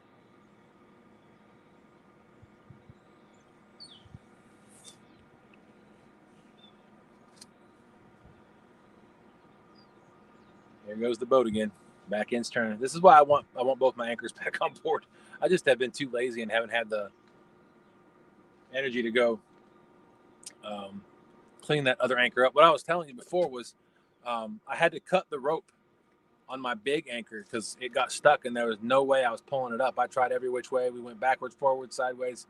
Only thing I didn't do was swim down there and try to pull it up by hand. But that was just down river from here. But then when we were further down river, down where it opens up near Hopewell, the tide was going out and the water was moving. That current was flowing. I'd never seen the current that fast other than out in the open waters. But it's because it's funneled and that's the last place it goes. But anyway, I digress. I had my small anchor out and I just could not get it to dig in. This is a bigger, heavier boat. And I could not get that smaller anchor to dig in that strong current. So I was pulling it in so we could move. And when I did, I pulled up another big anchor, just like the one I had lost, with extra weight on it. So I have that I threw it in the back of my truck. It's at the house. So I got to get that eye bolt off of it so that I can tie it to my new rope and have my big anchor back, or have a big anchor back, so I can drop a big one off the front and a small one off the back, so that I don't spin like this. That's important. I see one of my bobbers on the gill net moving, but I don't know Yeah, we might have something in the shallow part of the gill net. What time is it? Oh, yep. Let's pull these in and go pick that up and see what it is.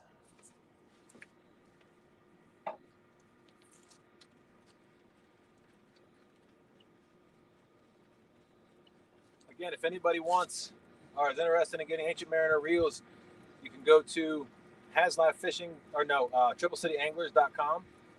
And right now, yeah, I think it's I think Brian 20, two stands 20, Jody 20, real time to a real 20 will get you 20% off. I think all of those are correct. Of their gear they're selling. Not to mention, it also puts you in the running for a tackle pack, which is about just over $100 worth of gear from Triple City Anglers. Big spooks, little spooks, hooks, weights, or hooks, versatile rattles. So if you want yourself an Ancient Mariner reel, they're $76 after discount with shipping. I mean, you can't even go to Ancient Mariner Fishing and get them there.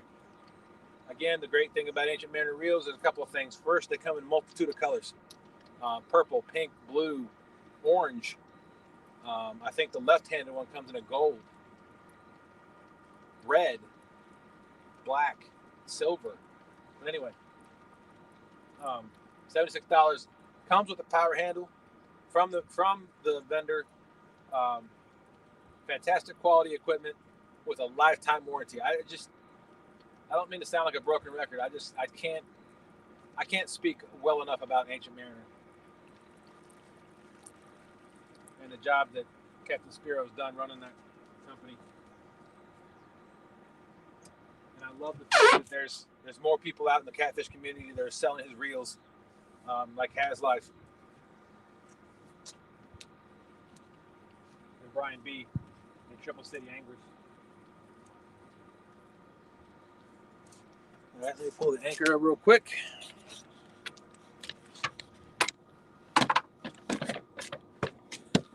I love supporting the people in our community.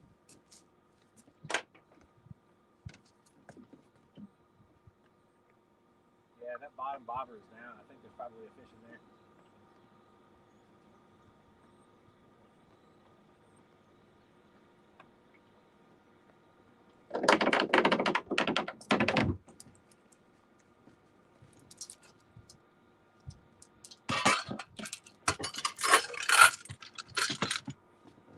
All right, anchor's up.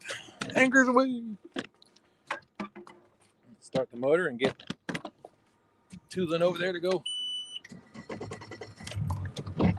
get our gill net. She Devil, Tommy, what's going on? Oh, dang it.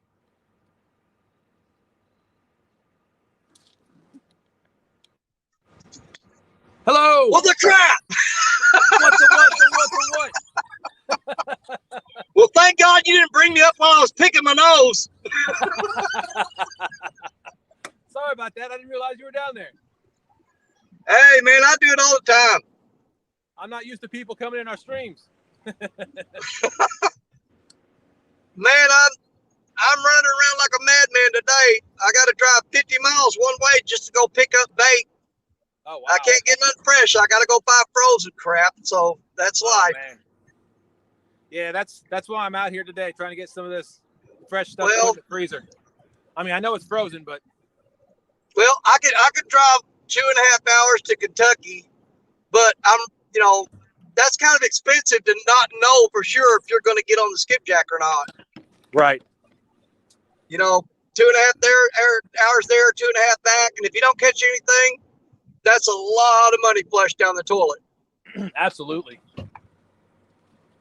So we're heading south to Carruthersville, Missouri, going to Grizzly Jig Company. Because I'm representing the Mississippi River tomorrow, and they work right off the Mississippi, they're going to cut me a real sweet deal on a crap load of skipjack. Nice. So, but I got to drive all the way there to get them. Hey, well, it's worth it. I hope. I've gotten skipjack off them before, and they've always been good because they wrap them up pretty quick. So hopefully, you never know when you're buying skipjack off somebody, you don't know how they handled them. You don't know if they were taken care of. You just don't know. Right. Because, I mean, they're buying these from other people, then they're packaging them and selling them. You don't know who brought them to them. You don't know how long they laid in the sun. You don't know none of that. Right. Exactly. You know, that's why I prefer to catch my own. But right now, that's not an option for me. So I've got to just, go on a wing and a prayer.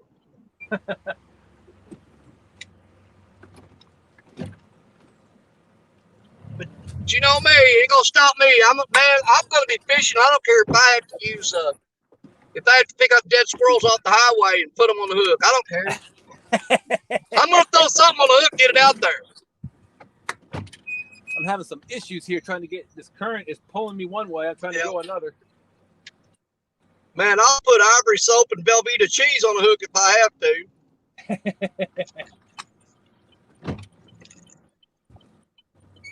How's the new job working out for you? Man, I love it. I mean, basically, man, I got the first day they gave me a truck and turned me loose. I'm not stuck in one spot. I travel around about 6 different towns and just do different stuff all day long. There ain't nobody up my butt. Nobody's watching me over my shoulder. And they told me, said, don't get in no hurry to get nothing done. Just do it right. Take your time and do it right. That's awesome. You know, they give you a big old list of projects and stuff that need to be taken care of. But they said the object is not to finish that list, is to find something on there and do it. Take your time and do it right. Right, exactly. Yep. So nobody's pushing me or rushing me. It's pretty laid back, man. Good company I'm working for right now. I'm so glad to hear that you found them. Well, they take off a week around 4th of July, a whole week. The only vacations you get paid, they take off a week in July at paid vacation, and they take off a week in December around Christmas, paid vacation. Wow. Now, you can take other vacations throughout the year, but they're not paid. And I was concerned about, going to CatCon, going to Florida. They said, man, if you need to take off, we can work around your schedule. Don't worry about that. Nice. Well, I mean, dude, there are so many people there that watch my YouTube channel and support it. I've had people come running up that I don't even know from that factory, because I don't work in the factory. I work in maintenance outside, and I bounce around all over the place. But so many people have come up and told me they watch my YouTube channel. They watch my friends' YouTube channels. There's some good people there, man, and they support what I'm doing. The owner of the company, he owns a couple catfish boats, a couple pontoons, and he fully supports my fishing. So we're not going to have an issue there.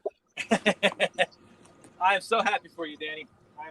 Yep, it works out.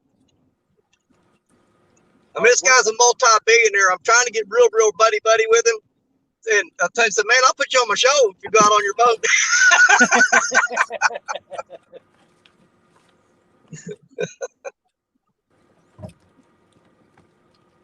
Well, no bait here. Oh. So you working today, or you? No. I'm off on weekends. Now, they'll let me work if I want to. Like, if I need to make extra money, they said I can work 7 days a week anytime I want. But what I work now is Monday through Friday. I work 9-hour days. So half of Friday is overtime every week. Wow. And I'm off by 4 o'clock in the afternoon every day. Nice. But they said they will not let that job interfere with my fishing. If I've got a big tournament or something, they'll actually let me off for that. Wow, that's amazing. I know it, man. I was like, where the heck have you guys been all my life? It's hard to find places nowadays that prioritize people over profits. They do, man. They really do. They said number one concern is personnel. Number 2 is quality. That's their policy. That's awesome. They said, if their workers aren't happy, they're not producing to their fullest capability. So, man, they do take care of their people. That's fantastic. I'm so happy for you. And this guy's got more money than, you know, I don't know. He's mega rich, dude.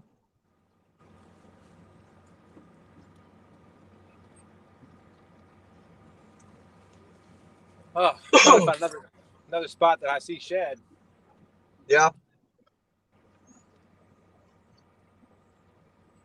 Well, I got with Richard Clark this morning, and I told him, you head north and I'll head south. Between the two of us, we'll get enough bait for tomorrow.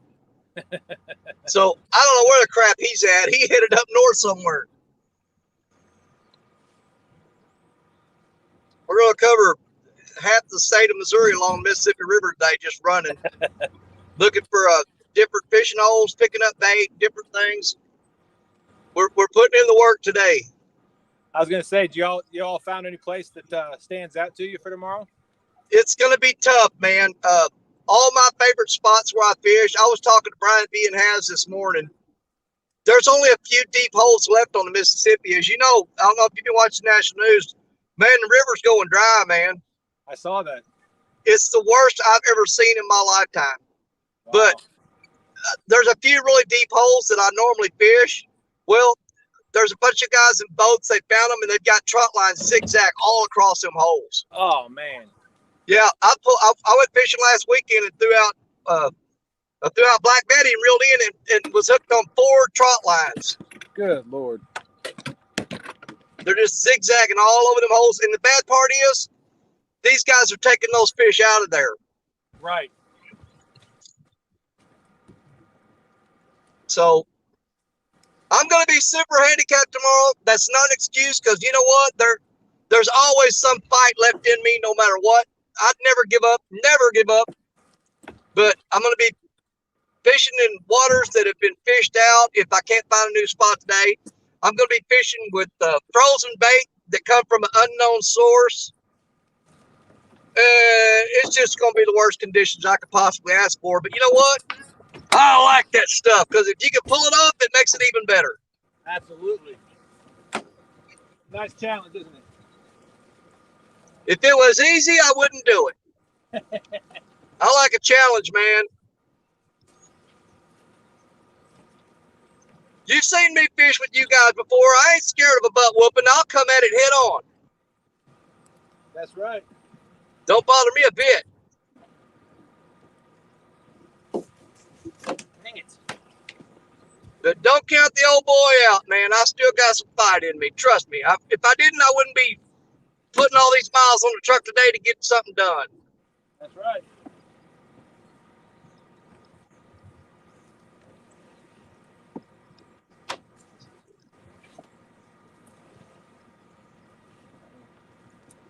That's got a big hole in it.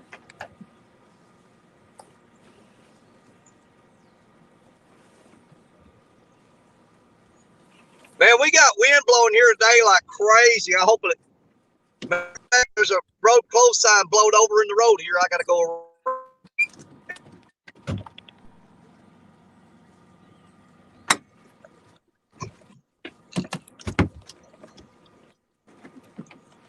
Man, I hope they ain't got this bridge out and I have to turn around and go all the way back.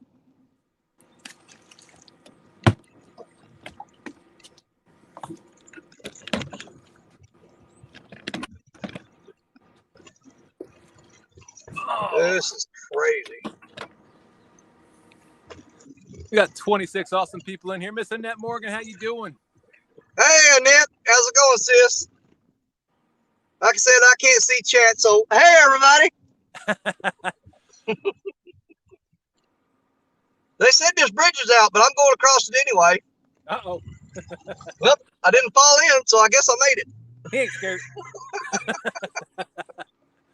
Rhonda says, sounds like it worked out better for you getting this position. Congrats, Danny. I'm glad Absolutely. it worked out. And you know what? Here's the thing. Even though I'm making less per hour, because they don't have a bunch of the deductions that my old job have. My take-home pay is more than my old job. Oh, wow. Plus, I found out last week that even though I'm not 60 yet, I get to start drawing my retirement from the city in December. Oh, nice. Yep. They gave me two options though. They said I could. Holy crap! Is this road freaking closed or what? They said I could draw 800 a month starting December, or I could draw out 2,700 a month starting in December. Man, I just drove 10 miles and they've got the freaking road closed. I got to turn around and go back around. Oh, man. I am not kidding. Look at this crap. Are you freaking kidding me? 10 miles and I got to turn around and go back and Wow. go another route. Good Lord. Ah, see, nothing's ever easy with Danny Stone, man. All right. Hey, like I said, we don't give up. We can still do it. But that's Man, right. I just wonder if I can. You keep battling, you make it out on the other side stronger than you were. Yeah. Man, I don't know if I can go in full-wheel drive and get around this crap or not. Oh, Lord. I don't know. What I'm doing is Nice. probably illegal, so I'm probably not going to do it. I said when I said you come out on the other side, I didn't mean. You know what? We're going in full-wheel drive and we're crossing this ditch. Oh, boy. Oh, trust me. I know what I'm doing. Okay, I trust you. I just saved myself 20 miles, boys. Cross. It says do not enter. I didn't see that. I didn't have my glasses on. Oh, we made it. Now I got to get out of here before a cop show up. I didn't put it forward drive, drove down to the ditch and come up the other side. Wow. But we made it across either way. So that saved me 20 miles. Thank you, Jesus. Thank God for four-wheel drive. I know it doesn't come back this way, though.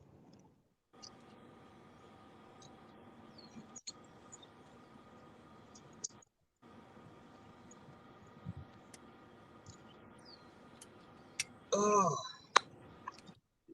So I tuned in just as you caught that fish a while ago, the one with the leeches on his lip. Yes, sir. Is that your first one today? Yes, sir.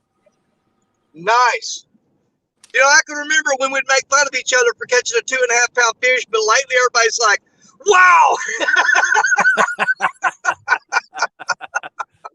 Yeah, it's been Yeah. it's been a struggle. Man, the fish has been so tough on everybody, man. If you catch a 2-pounder, you're like, man, he's on fire. It's crazy, man. Yeah, I think on the James, I'm not sure how it is everywhere else, but I know I'm pretty sure on the James it's a time bite. So you got to be out at the right time in the right location. Well, the spots I'm going to go check out today and I'm going to do some scouting. Uncle Lou has been down there one time before, and he said he'd never go back. I told him where I was going. He said, nope, been there once before, and I'm never going back. I'm like, well, you know, it's a little rough, but, you know, sometimes you got to do what you got to do. That's right. Oh, it looks like I might have something in that gill net. Maybe.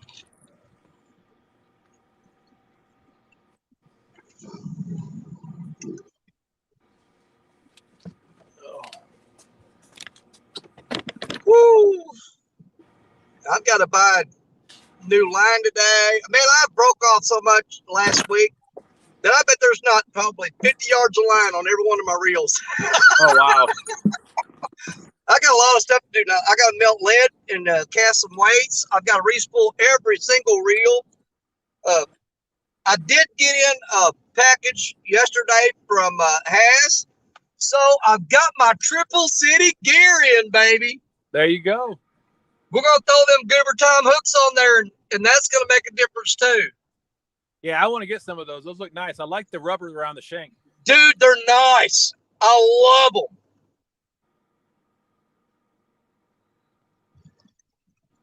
They're definitely a preferred hook for me, no doubt, because I took one out of the package, and dude, those things are like surgical steel sharp, man. I mean, you can hurt yourself with them too. I mean, I've had other hooks in the past that were comparably as sharp, but you know, with the offset, it's not too much. It's not, and it's just enough that I like, and it's got that surgical tubing up at the top to help grip your leader. Yep. I mean, you just can't find no defects in these hooks, man. They're amazing. Nice. Yeah, I'm gonna have to order some. I just I was saying earlier, one of the things that I that invested in for us is rock bottom sinkers from Tidal Weights.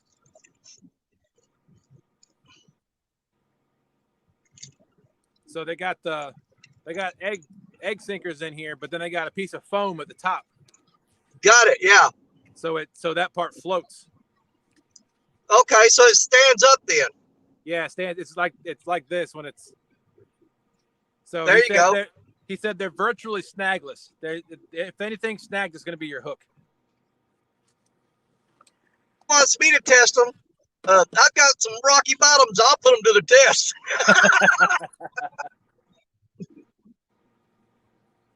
I got spots I fished that there's if you can find something snag proof, you've done something.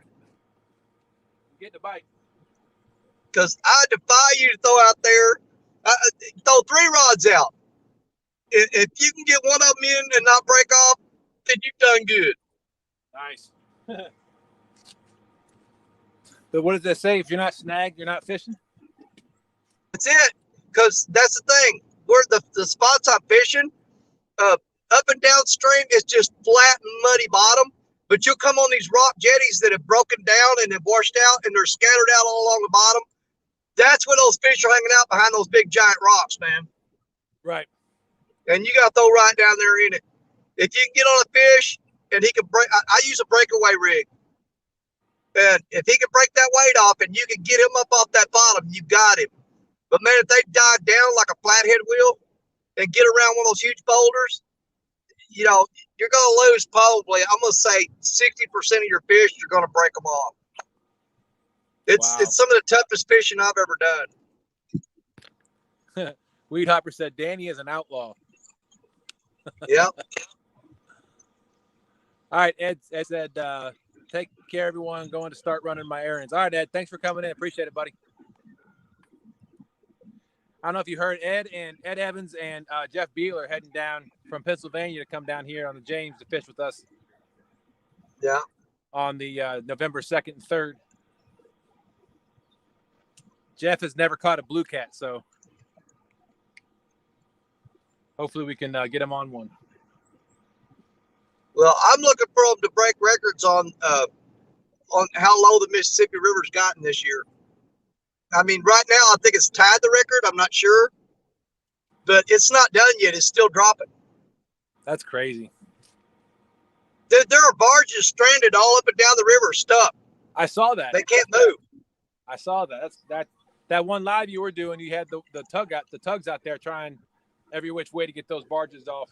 Yeah, they had one that river dropped so fast that that half the one side of the barge was up on the bank, and they like to never wiggled that thing off the bank and got it back in the water.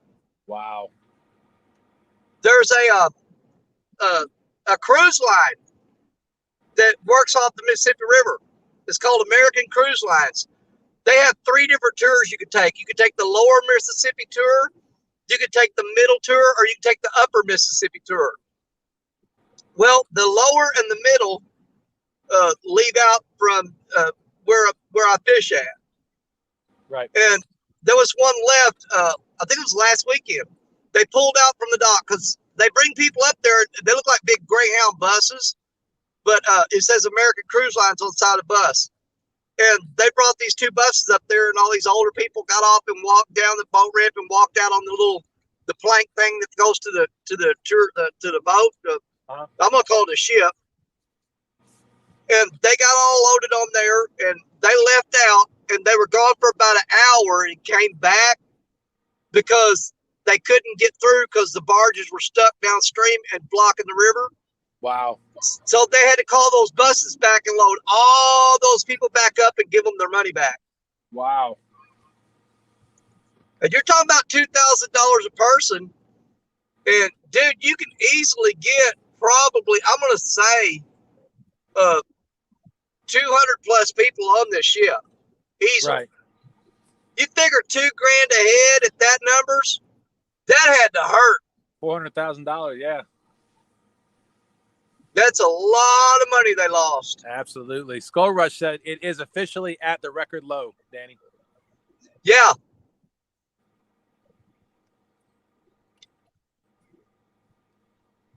If it gets any lower, man, I'm going to start winning tournament. I'm just going to walk out there and take the hook and clip it into the fish's lip and then walk back to the bank and reel him up across the mud. As long as I don't touch the fish with my hands, it counts, right? Yeah. So if you, I just got to put the hook in his mouth and then kind of jerk it to set the hook and then walk back to the bank and reel him across the mud, just slide him across there. I think I should be able to count that. That's called working smarter, not harder. That's it, brother.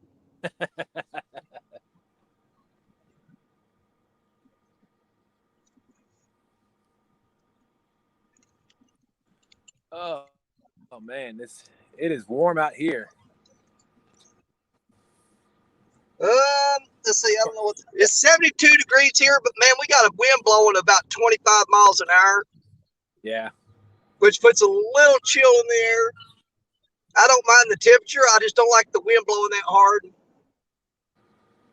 Because some of the rods I got, the great big old long ones, it makes them bounce around like there's a fish on them. Yep. Which, with experience, you can tell the difference between what the current does to a rod tip or what the wind does to a rod tip versus a fish. Right. But when you first get there and you're sitting there for an hour and you haven't had a bite and you keep seeing it moving, you start doubting yourself. Could it be a fish? But when you get a fish bite on there, you know the difference. You can look at it and say, no, that was a fish there. Yeah, it's like being out in the desert with no water. Eventually you see mirages of water. You've been fishing long enough, you haven't got a bite, and you're like, ooh, that's moving.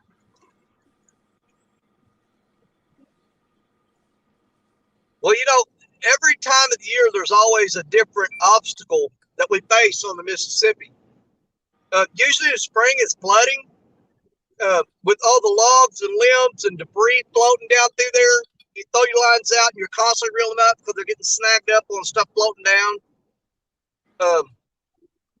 Then you face the low water like we're doing now, but it usually doesn't last this long. Right. And then this time of year, believe it or not, one of your biggest obstacles on Mississippi is all the falling leaves off the trees. They'll hit the water and they'll get waterlogged and they'll sink to the bottom. And every time you reel up, it looks like you got just like you raked your yard and wrapped it around your line. Wow. Have you ever kind of leaf known the man wrapped around your line, dragging your bait downstream? Huh.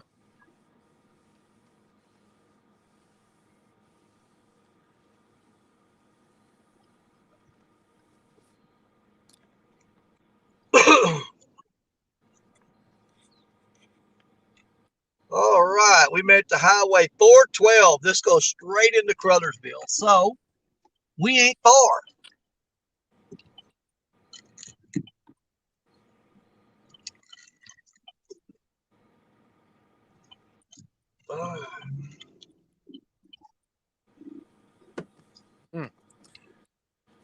Actually, I'm not far from Memphis right now if I wanted to hit on down there, but I don't think I want to go to Memphis today.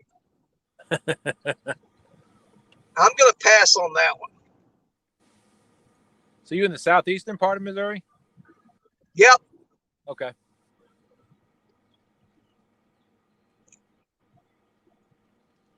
I actually crossed through I moved my dad back out. My daughter and I took my dad back out to Colorado back Thanksgiving last year. And my daughter was 15 and had her learner's permit. And I let her drive majority of the way from here to Kansas, then Colorado. Yeah. And she hates bridges. And we stayed on the southern route of Missouri. And I didn't realize that it's the Mississippi and what's the other river that's really close to it? Well, it depends on where you cross at. You can actually go up here just north where I'm at now, and you can cross the Mississippi and the Ohio Yep. in less than 5 minutes. That's what it was. So we drove, we passed the Ohio, or we went over the Ohio River. She was okay with that a little bit. She And then you slowed turn. down. That's the cool thing. Within 3 minutes, you're leaving. You go Missouri, Illinois, Kentucky. Yep. And then You cross the bridge over the Ohio, you're in Kentucky. Then you go to Illinois. Then you cross the bridge from Illinois into Missouri, and that all happens in like 3 minutes. Yeah, that's where the Ohio meets Mississippi. That's the confluent. I got you. I didn't know that at the time. That's only about 35, 40 minutes away from where I live. Oh, wow. Yeah, I didn't know it at the time. And so then I didn't realize once we crossed the Ohio, I'm like, okay, you should be good. And then right around the corner, we have the Mississippi. I'm like, oh, crap. Yep, I know exactly where you're at. Hey, when I go to CatCon, that's the way I go. Oh, okay. And so she crossed the Mississippi, and about 10 minutes down the road, she took a real deep breath, and I said, welcome back. Yep. And those bridges are both pretty narrow too. Yeah, she was going 35 over the one on the Mississippi. I'm like, honey, the faster you go, the quicker you get over it. It's scary. She did not say a word. She had white knuckles. She had a tear running down her cheek. There you go. Hey, she was so scared. Man, hey, I pluck her up when I cross them bridges. But we crossed them this year, pulling our camper behind the truck, and my wife was about to have a nervous breakdown. I'm just glad it wasn't raining. Yep, we went that way when we went to Kentucky Dam for the weekend and set the camper up and went over there and fished on Kentucky Dam all weekend long.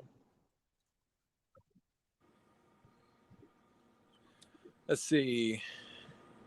Brokeback Bob said, Rent a Fish is going to open a new sister company called Dry River Fish. They are dehydrated already.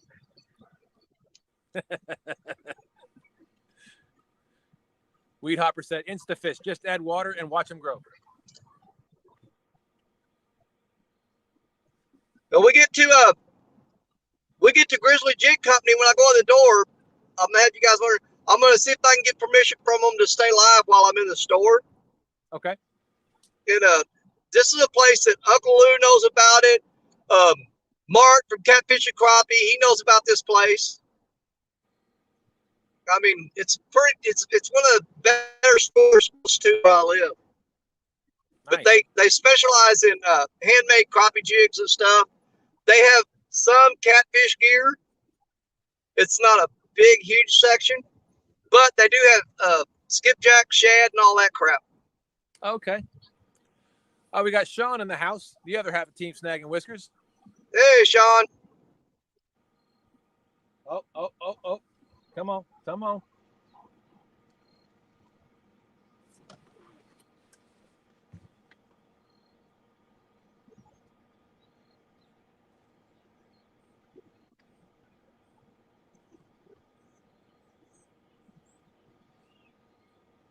think we're going to go ahead and take the St. Louis exit instead of the Memphis one. I'm going to head back up north and go that way.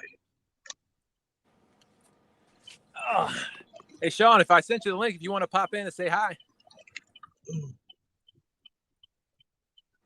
Talk to the. Is that Sean T? What's that? Is that Sean T or Sean from Catfish Heroes? No. Sean from Team Snag and Whiskers. My fishing partner. Oh, okay. Yeah, he's out at the beach at the ocean with his family. Nice. I wish I was there with him. He said he might throw in some surf lines, but I don't know if he has or not. Dude, you got to.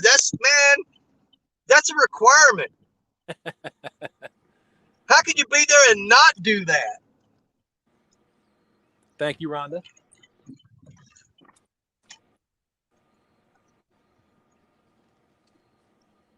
Well, if your wife tells you can't do that, then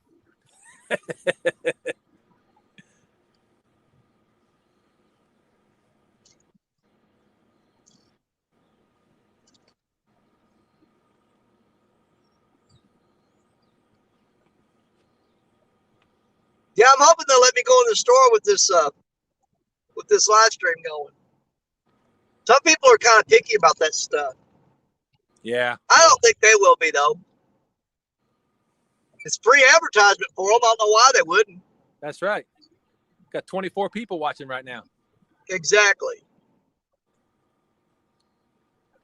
I mean, I could drive another 35, 40 minutes and go to Memphis and go to the Pyramid, the Bass Pro, but I just don't want to deal with that traffic today. Right. Plus, I can pick up everything I need here, and it's half the distance.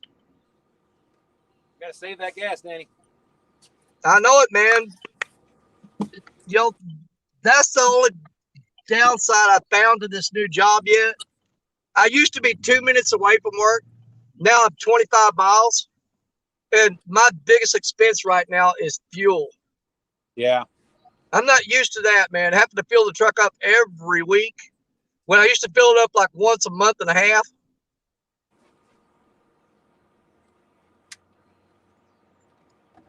Because, I mean, this is a brand new truck. I bought it brand new. It had 0 miles on it in 2019. I bought it right off the lot. But gas mileage is not its best feature. Yeah, it's a GMC 2500. I bought it for pulling the camper. And I think this thing gets like 9.8 miles per gallon. Wow. Yeah, it's not great. Yeah, I bought a 2019 Chevy Silverado. And I've actually learned that if I don't, it's a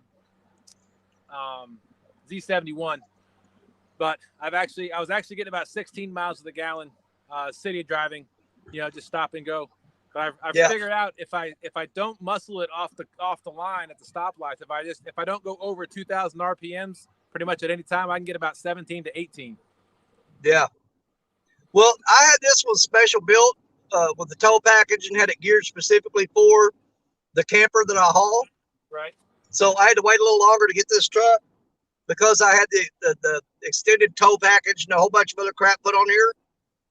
But it just absolutely destroyed the gas mileage.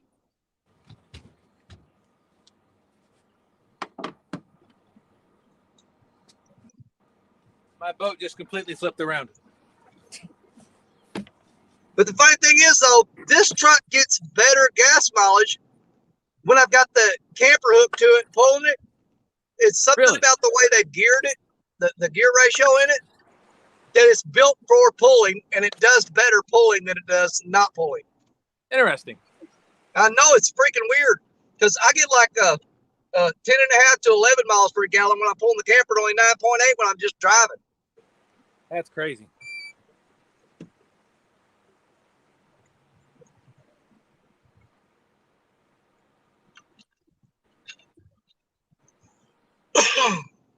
So do you have to drive your own truck for work? Or you said they gave you a truck? But once I get there, I've got a company vehicle that I drive around all week. I got you. Yeah, my wife, we live south of Richmond, about 20, 25 minutes, and she used to work in the city, but now she changed jobs and she works from home 5 days a week, and that's been a huge savings in gas. Well, they would let us drive the company vehicles home, but there's like $1 million worth of tools on each one of these trucks. They don't skip. They got high dollar stuff on there. And, wow. Some of us live in sketchy neighborhoods, and it's just too much of a risk to carry that kind of equipment and park it in my neighborhood at night. Right. Because I can almost guarantee you that truck will get broke into. Yeah. Unfortunately. I mean, I'm the only person in my neighborhood that hasn't had stuff stolen out of the back of his personal pickup truck. Like, I got all my rods and reels, they stay in the back of the truck. But I backed that truck right up against the chain link fence at the house. And I got 2 German Shepherds that can jump that fence if they have to. And nobody messes with my truck because they know them German Shepherds will rip them a new one. Yeah. I usually put my rods, if I'm not going to stop anywhere on my way to the river, I'll put them in the back of the truck. But if I'm going to stop like at a gas station or something, I'll throw them in the cab just because I don't want to chance it.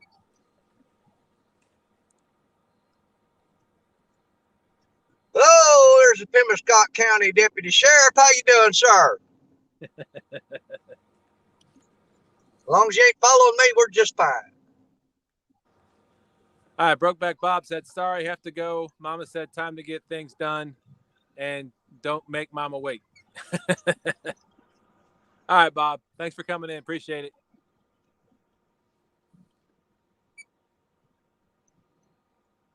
Well, we're just a couple minutes away from the Grizzly Jig Company. We'll be there here shortly. And I'll ask them when I come in the door if I can film. If they say no, then I'll have to say bye because I've got to go in there and pick up my stuff I need. Yeah, that's fine. I'm gonna be wrapping things up anyway here shortly. I pulled the gill net in for the last time and go get the boat on the trailer. After if they say no, then we'll wrap up the live. But if they say yeah, we'll stay with you while you go. Well, there you go. Yeah, because I mean I'm gonna show you guys around this place. It's pretty cool. It's not real huge, but it's not small. Nice.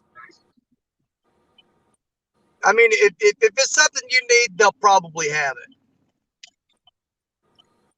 But like I said, they focus primarily on crappie, secondary on bass, and lastly on catfish. Well, there's something wrong with that order. I know it. I've tried to talk to them about it, but they just ain't listening.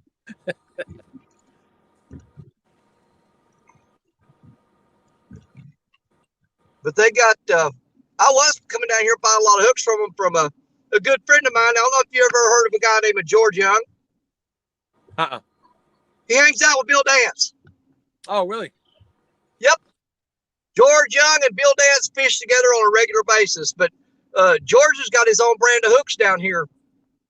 They're pretty decent hooks. The thing I don't like about them is that I think the biggest ones they carry down here are like 8/0, and that's just way smaller than I'm looking for. Wow. I mean, I've used them. They're great hooks, but man, you start getting into anything over 50 pounds, you want to go with a bigger hook. Right. I've lost too many big fish on them smaller hooks. I've landed some on them smaller hooks, but I've lost as many as I've caught. Because it just can't get in there and get a hold of behind that tooth pad or anything. Majority of the time, you're either skin hooking them, lip hooking them, or whisker hooking them. Yeah. And that all comes down to you just got to fight them. But me, I lose my cool. I don't do like Epic. Epic, Tim Scott, dude, he can hook into a monster fish and he'll take all day if it has to. He said, just calm down. Take your time. Don't worry about it. I'm like, no, I got to get him in right now. and 9 times out of 10, I'll blow it when I get a big fish on like that. If I've got them smaller hooks on there, I'll wind up ripping it out of his lip.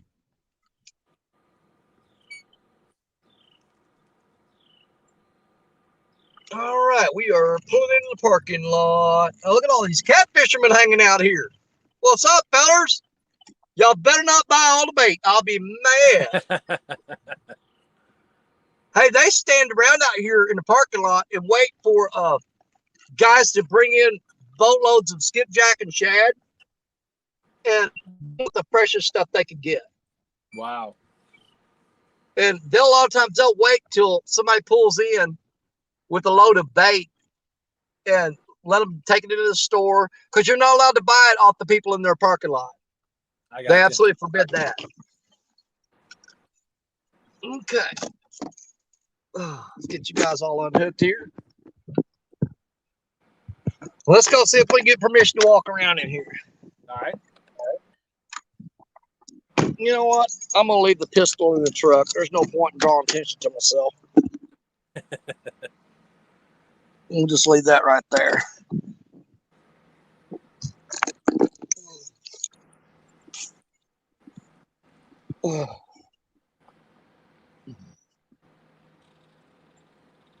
How's it going, man? Good, good. All right, you guys, that's Grizzly Jig Company right there.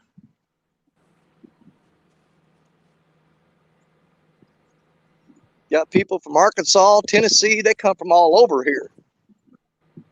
Everywhere.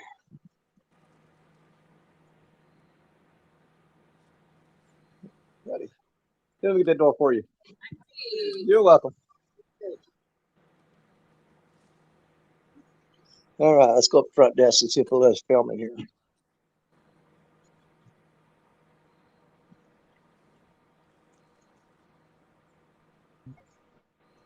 Pick up the display. Uh-oh.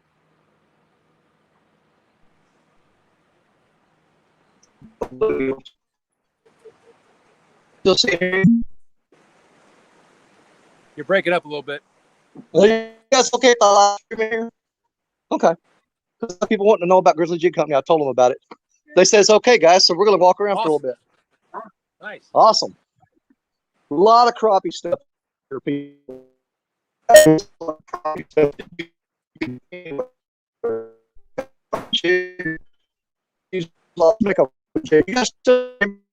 We might lose you, Danny. You're breaking up a little bit. Okay, well, if I start breaking up, just leave me. Because we're going to the back to the catfish section. That's where we.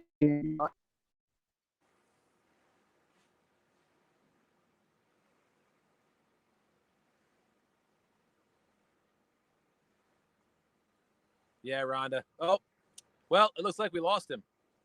Well, darn it. I'll give him a minute to see if he wants to pop back in. I wonder if they have Wi-Fi in that building. He can connect to the Wi-Fi, maybe.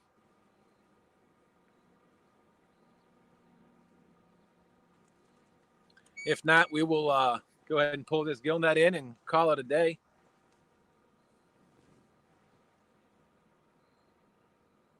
There's something in this gill net because all the bobbers are down.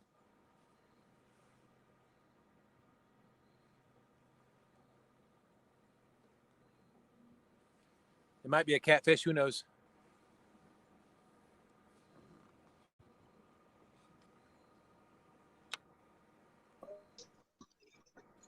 Oh, there's a signal back there. You're back. I'm to the back of the store, guys, because it's a metal building. And yeah, you're breaking up again. Skipjack. And you said, what, they're $5 a piece or two for 11? What's the difference? So the individual wrap and the vacuum seal? Yeah. They are a little bigger. I'll tell you what, give me doubles and 2 of the singles. All right.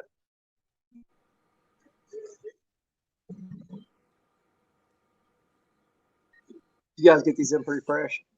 These are. Yeah, awesome. 2 doubles and 2 singles. These doubles, they've been for what? We can have 2 weeks. Great. We had one. Let's go pull this gill net in before anything that's on there gets off.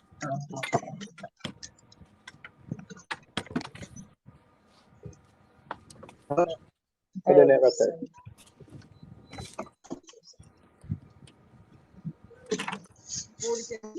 Perfect.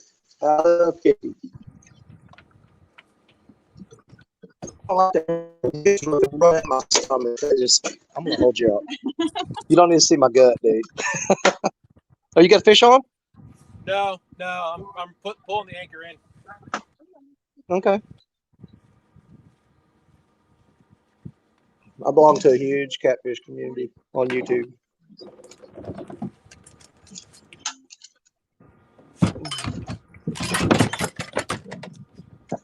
Oh.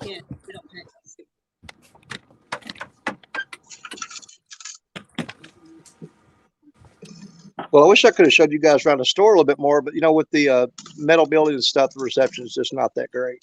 Yeah, I'm But hearing trust you me, better now. But if you're ever in Crothersville, Missouri, you gotta stop at Grizzly Jig Company. It's one of my favorite places. Thank you, dear. Thank you. Oh, we got Battle of the Rivers tomorrow. Me and the guys representing the Mississippi River. We're going against the Potomac in Washington, D.C. We eliminate them, then we got to go against Tennessee River, the Ohio River. We got to beat all those guys. James River. And you know what the Mississippi River looks like right now? Yeah. We're handicapped.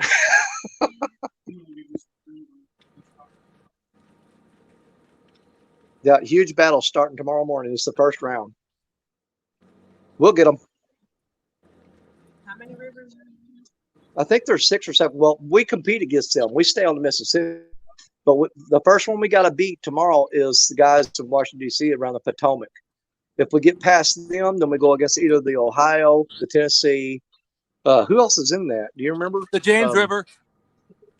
Cooper Can't River. forget the James River. And The there's Cooper some River. more. The James River down in, is that West Virginia or Virginia? I can't remember. Virginia. I don't know, guys. But we're going to beat them anyway. Yeah. That's what we do. That's what we do. But we got 2 guys that's from Malden that represent the team. 1 guy from up around St. Louis and 1 guy in Louisiana. We represent the Mississippi River. There.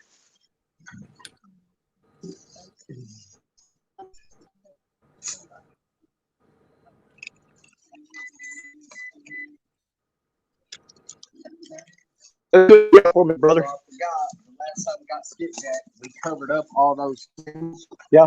With other stuff. I don't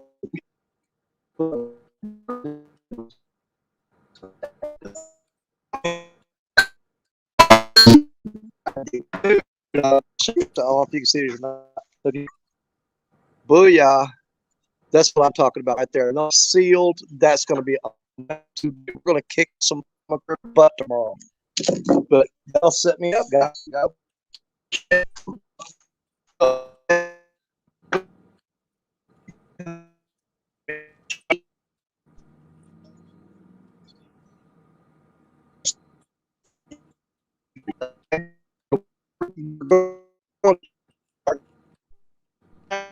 We're going to the Potomac River, then we go to the Tennessee, Ohio, the Cooper, and the James River. We got to beat all those. The Mississippi River is number 1.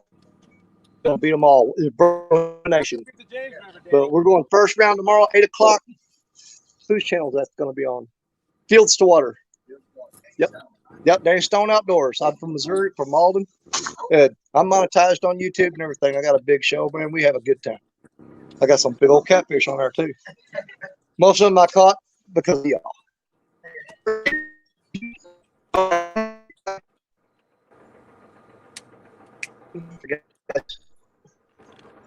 Seriously, if you're ever going to check them out, let me get out of this tin building. Get out of that tin roof. Y'all hear me a little better. Man, he got me some sweet skipjack, brother. Nice. These ain't little ones.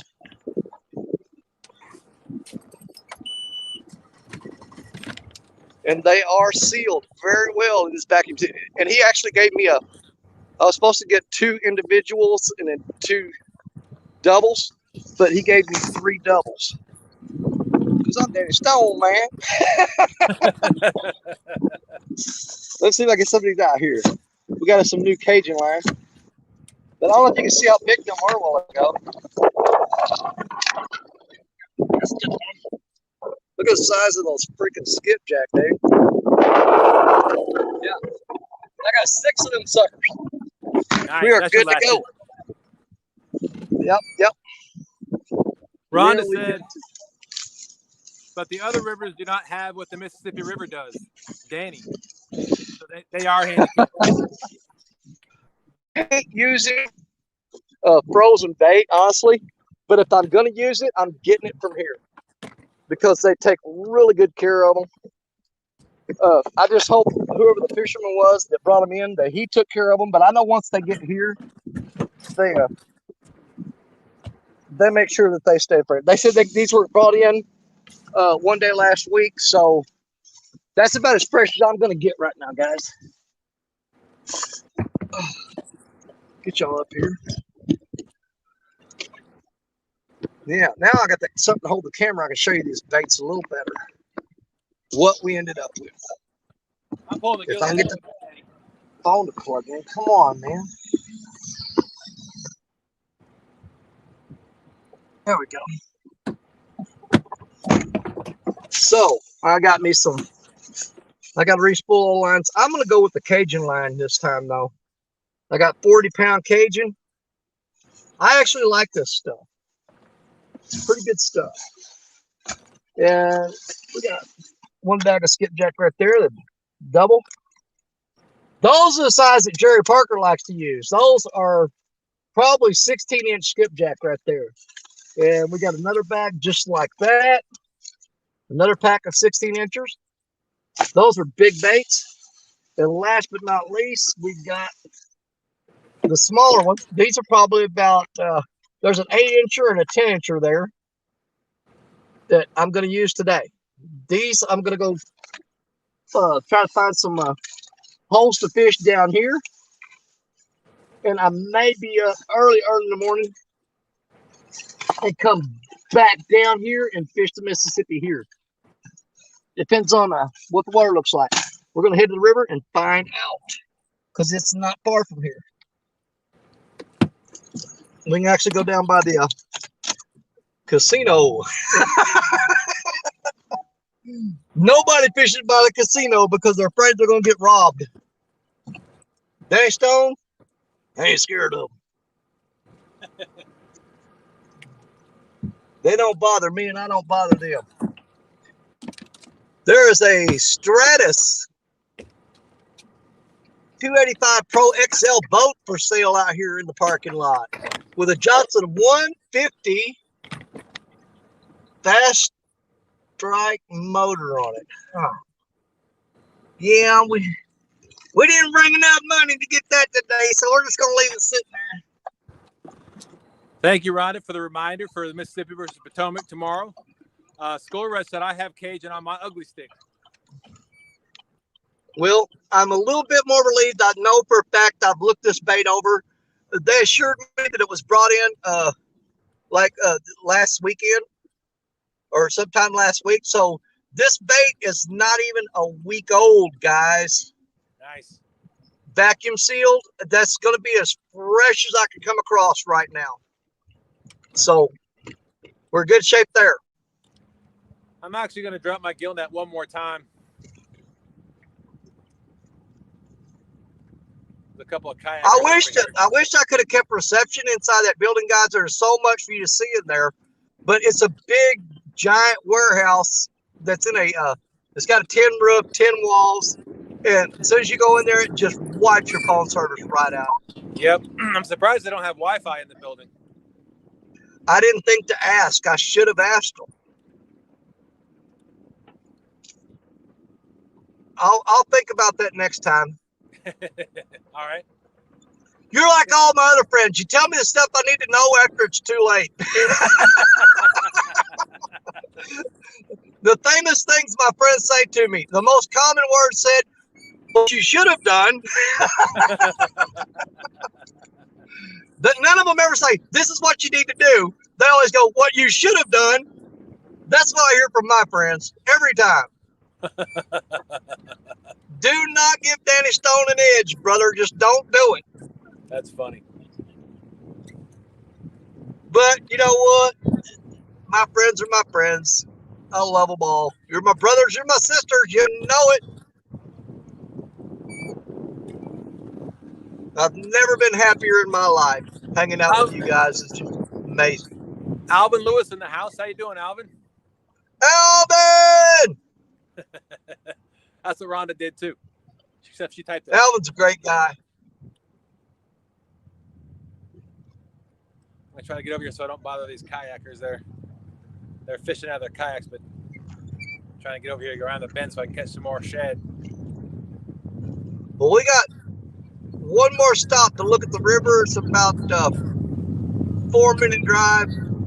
I'm going to show you guys that, and then I'm going to hop down because it's going to be time for me to get serious. I've got to work this river. I got to drive along the levee, and I've got to find some spots to fish tomorrow, which means I've got to break out the rods, and I'm going to be really too busy to be live streaming. Absolutely, I hear you. I've got work to do, people. You got a challenge to fish tomorrow. Yep. And you know, win or lose, I'm gonna give it everything I got. That's right. We know you will. That's why you're Danny Stone. We know that. Exactly. My wife says, "How much money do you need go around and do everything you got to do today. And I said, how much you got? You're like, I've got a limit. Well, shoot. I don't need a limit today. I need an open checkbook, woman. She goes, well, you'll be eating ramen noodles and bologna next week. I said, well, if I win this challenge, it's worth it.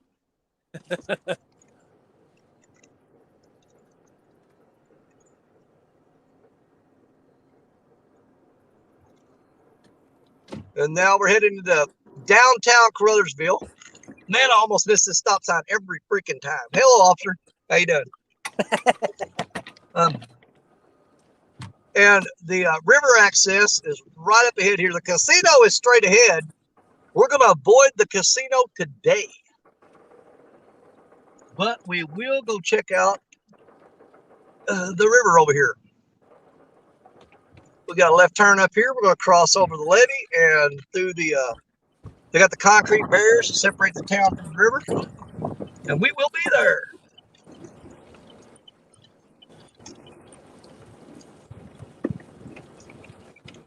I see nothing but sand so far. Oh, there's a little water. How you doing, buddy? Oh my God, is there even any water in this river? This is insane. Insanity, I tell you. Is that the freaking boat ramp? No.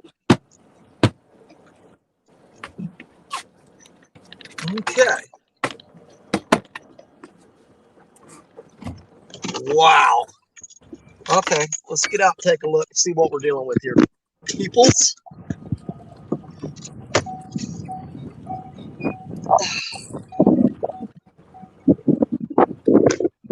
That's Tennessee over there. But I don't know if you guys can see those rock dikes down there. Uh-huh. Those are supposed to be underwater. Oh, wow. Yeah. And Tennessee over there, the water should be up into the trees. It's not.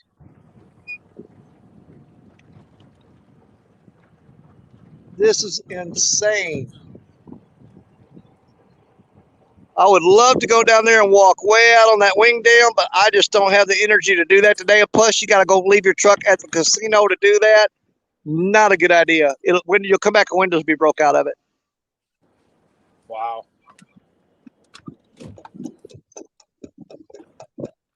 But this is probably the narrowest I've ever seen this river. It's insane. It's insane, man. Oh, well,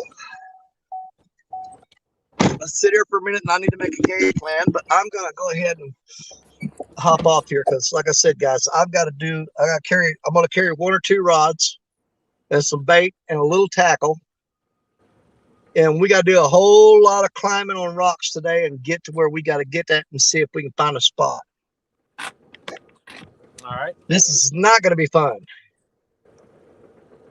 Ugh. Well, we hope you find a spot for tomorrow. We'll definitely. I'll find something, brother. I'm gonna probably drive another 30 miles up north, halfway between me and where Richard's scouting north of me. I'm gonna go to the halfway point. I'm gonna work from here and work my way back up that way for about 30 miles. I'll call him and have him work his way back toward me, and we'll see what we come up with. But we will come up with something. Count on it. We are not gonna let you down because we are fighters. Trust me. We're going to make something happen. But that being said, Dustin, brother, had fun hanging out with you today.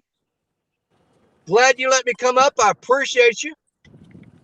But absolutely. I'm going to go to work. I'm fixing to go do some fishing. I'm going to get some rods out. I'm going to get some bait wet, and I'm going to see what I can make happen. Well, thank you so much for coming up. I really appreciate you doing that. Anytime, my brother, man. We'll catch you around, okay? All right. Good luck tomorrow. Bye, everybody.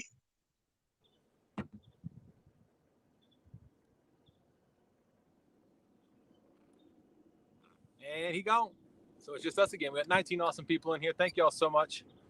I decided to drop the gill net one more time because the just two shad is not gonna does not make much bait.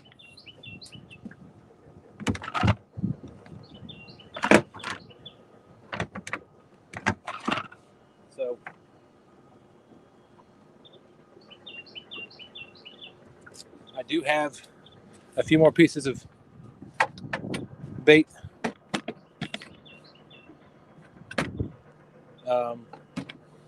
from the one I cut up a little bit ago. But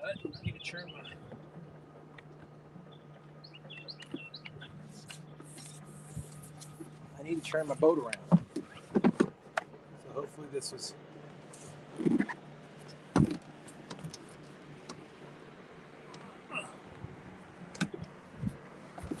hopefully I get this back.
Boat is turning around. Got 16 people in here still.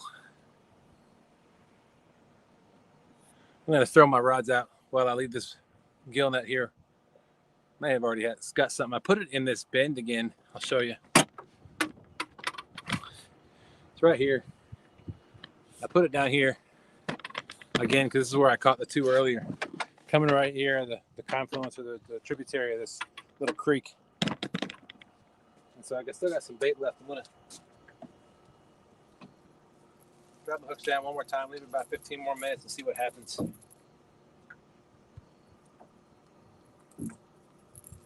Hear that hook.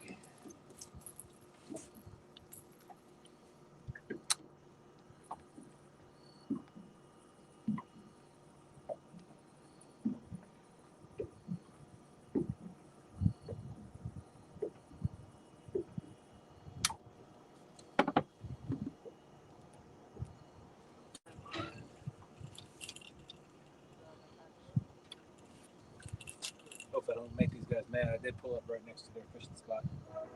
But I needed to get near this creek entrance.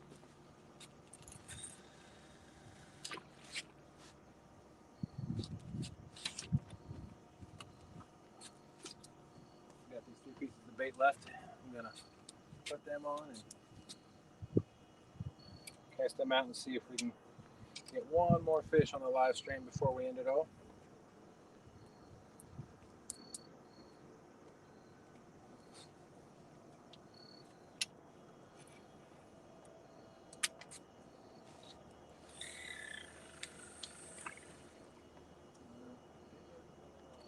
Put my thumb on that one. That's nested a little bit. That was my fault.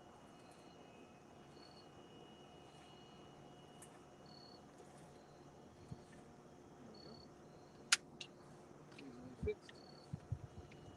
No harm, no foul.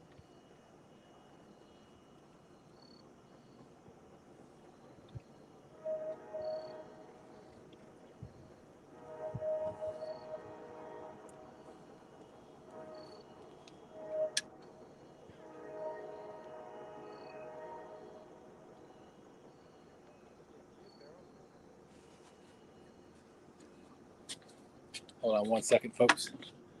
Still got 15 awesome people in here. Hold on one second.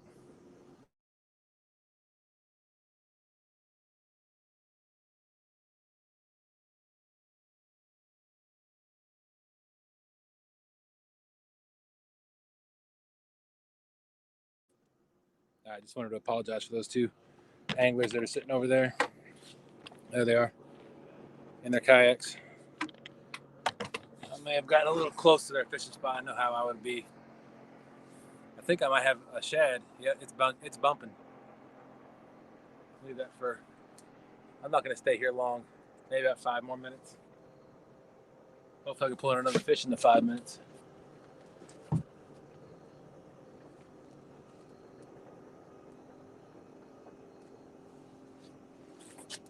This is a nice spot. Right here. Let's see. A B-Hub. What's going on? Was going to fish that area this morning, but didn't make it down. Possibly heading out that way tomorrow. Nice. Nice B-Hub. Yeah. It's I've got 1 fish thus far. My main goal is shad. I've pulled in 2. I think I've got 1 on the gill net now.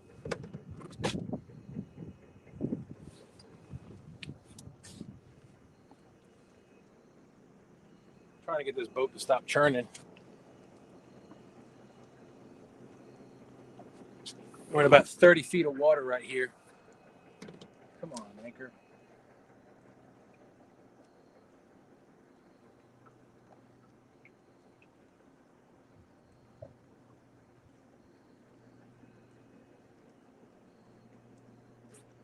Come on. I'm only going to sit here 5 more minutes, or 4 or 5 more minutes. Yeah, I've caught 1. It was a 2-pounder. I caught it out on the channel.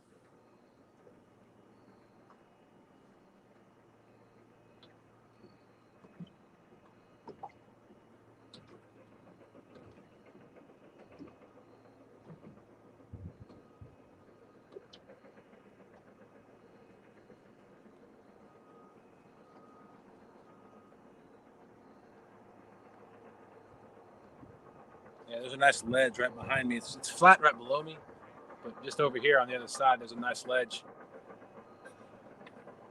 You see the poles. I decided to go off the other side with the suspended rod this time. The tide is definitely coming in. I definitely got the gill net closer to shore like I wanted to this time. Like I said, I think that's bobbing, so I think there's something on there, but give it a few more minutes.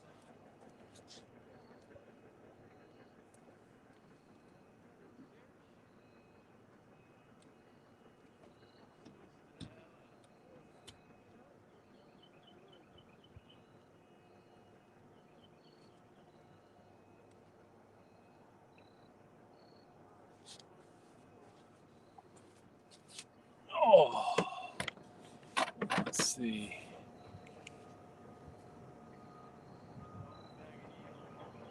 Still got 16 awesome people in here. Thank you all again so much. We appreciate you joining us today. Hope you enjoyed it. I know I always enjoy fishing, sharing the experience with y'all. Can't wait to the James River versus Tennessee River. That's going to be the 19th of November, so it's coming up in a few weeks. We should be able to find the fish.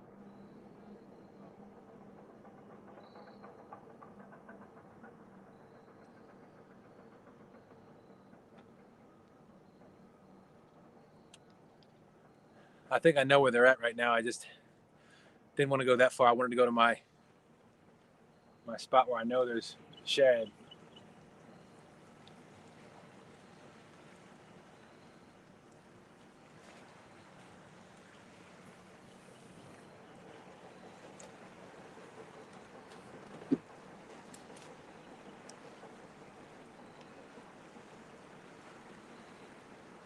Yeah, I definitely need that bigger anchor back to drop every time for my main anchor because this smaller anchor does not hold my boat. My boat's just too heavy. All right, it's 12:30. So I think there's something in the gill net. We're about to find out. If not, I'll have to come back out again next week.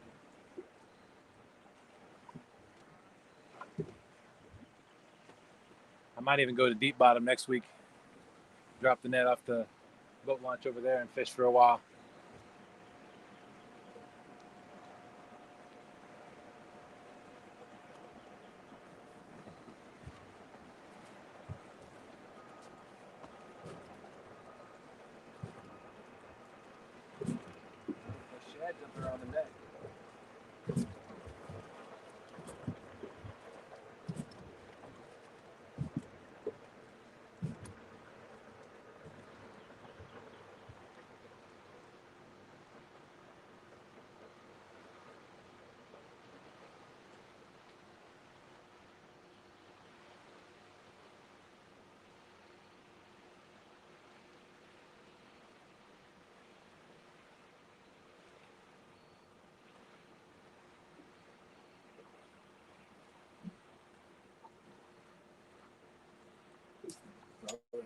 dragging across the bottom at the moment.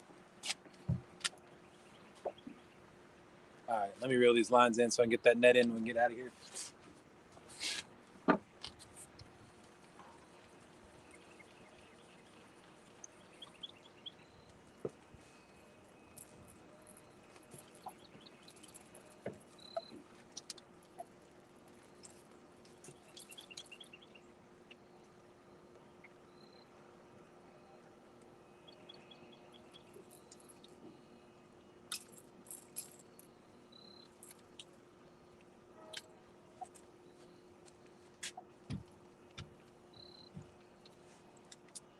Those of you that are in here now, don't forget to set your calendars for tomorrow morning, 9 o'clock, Fields to Waters channel. You watch the Mississippi River versus the Potomac River.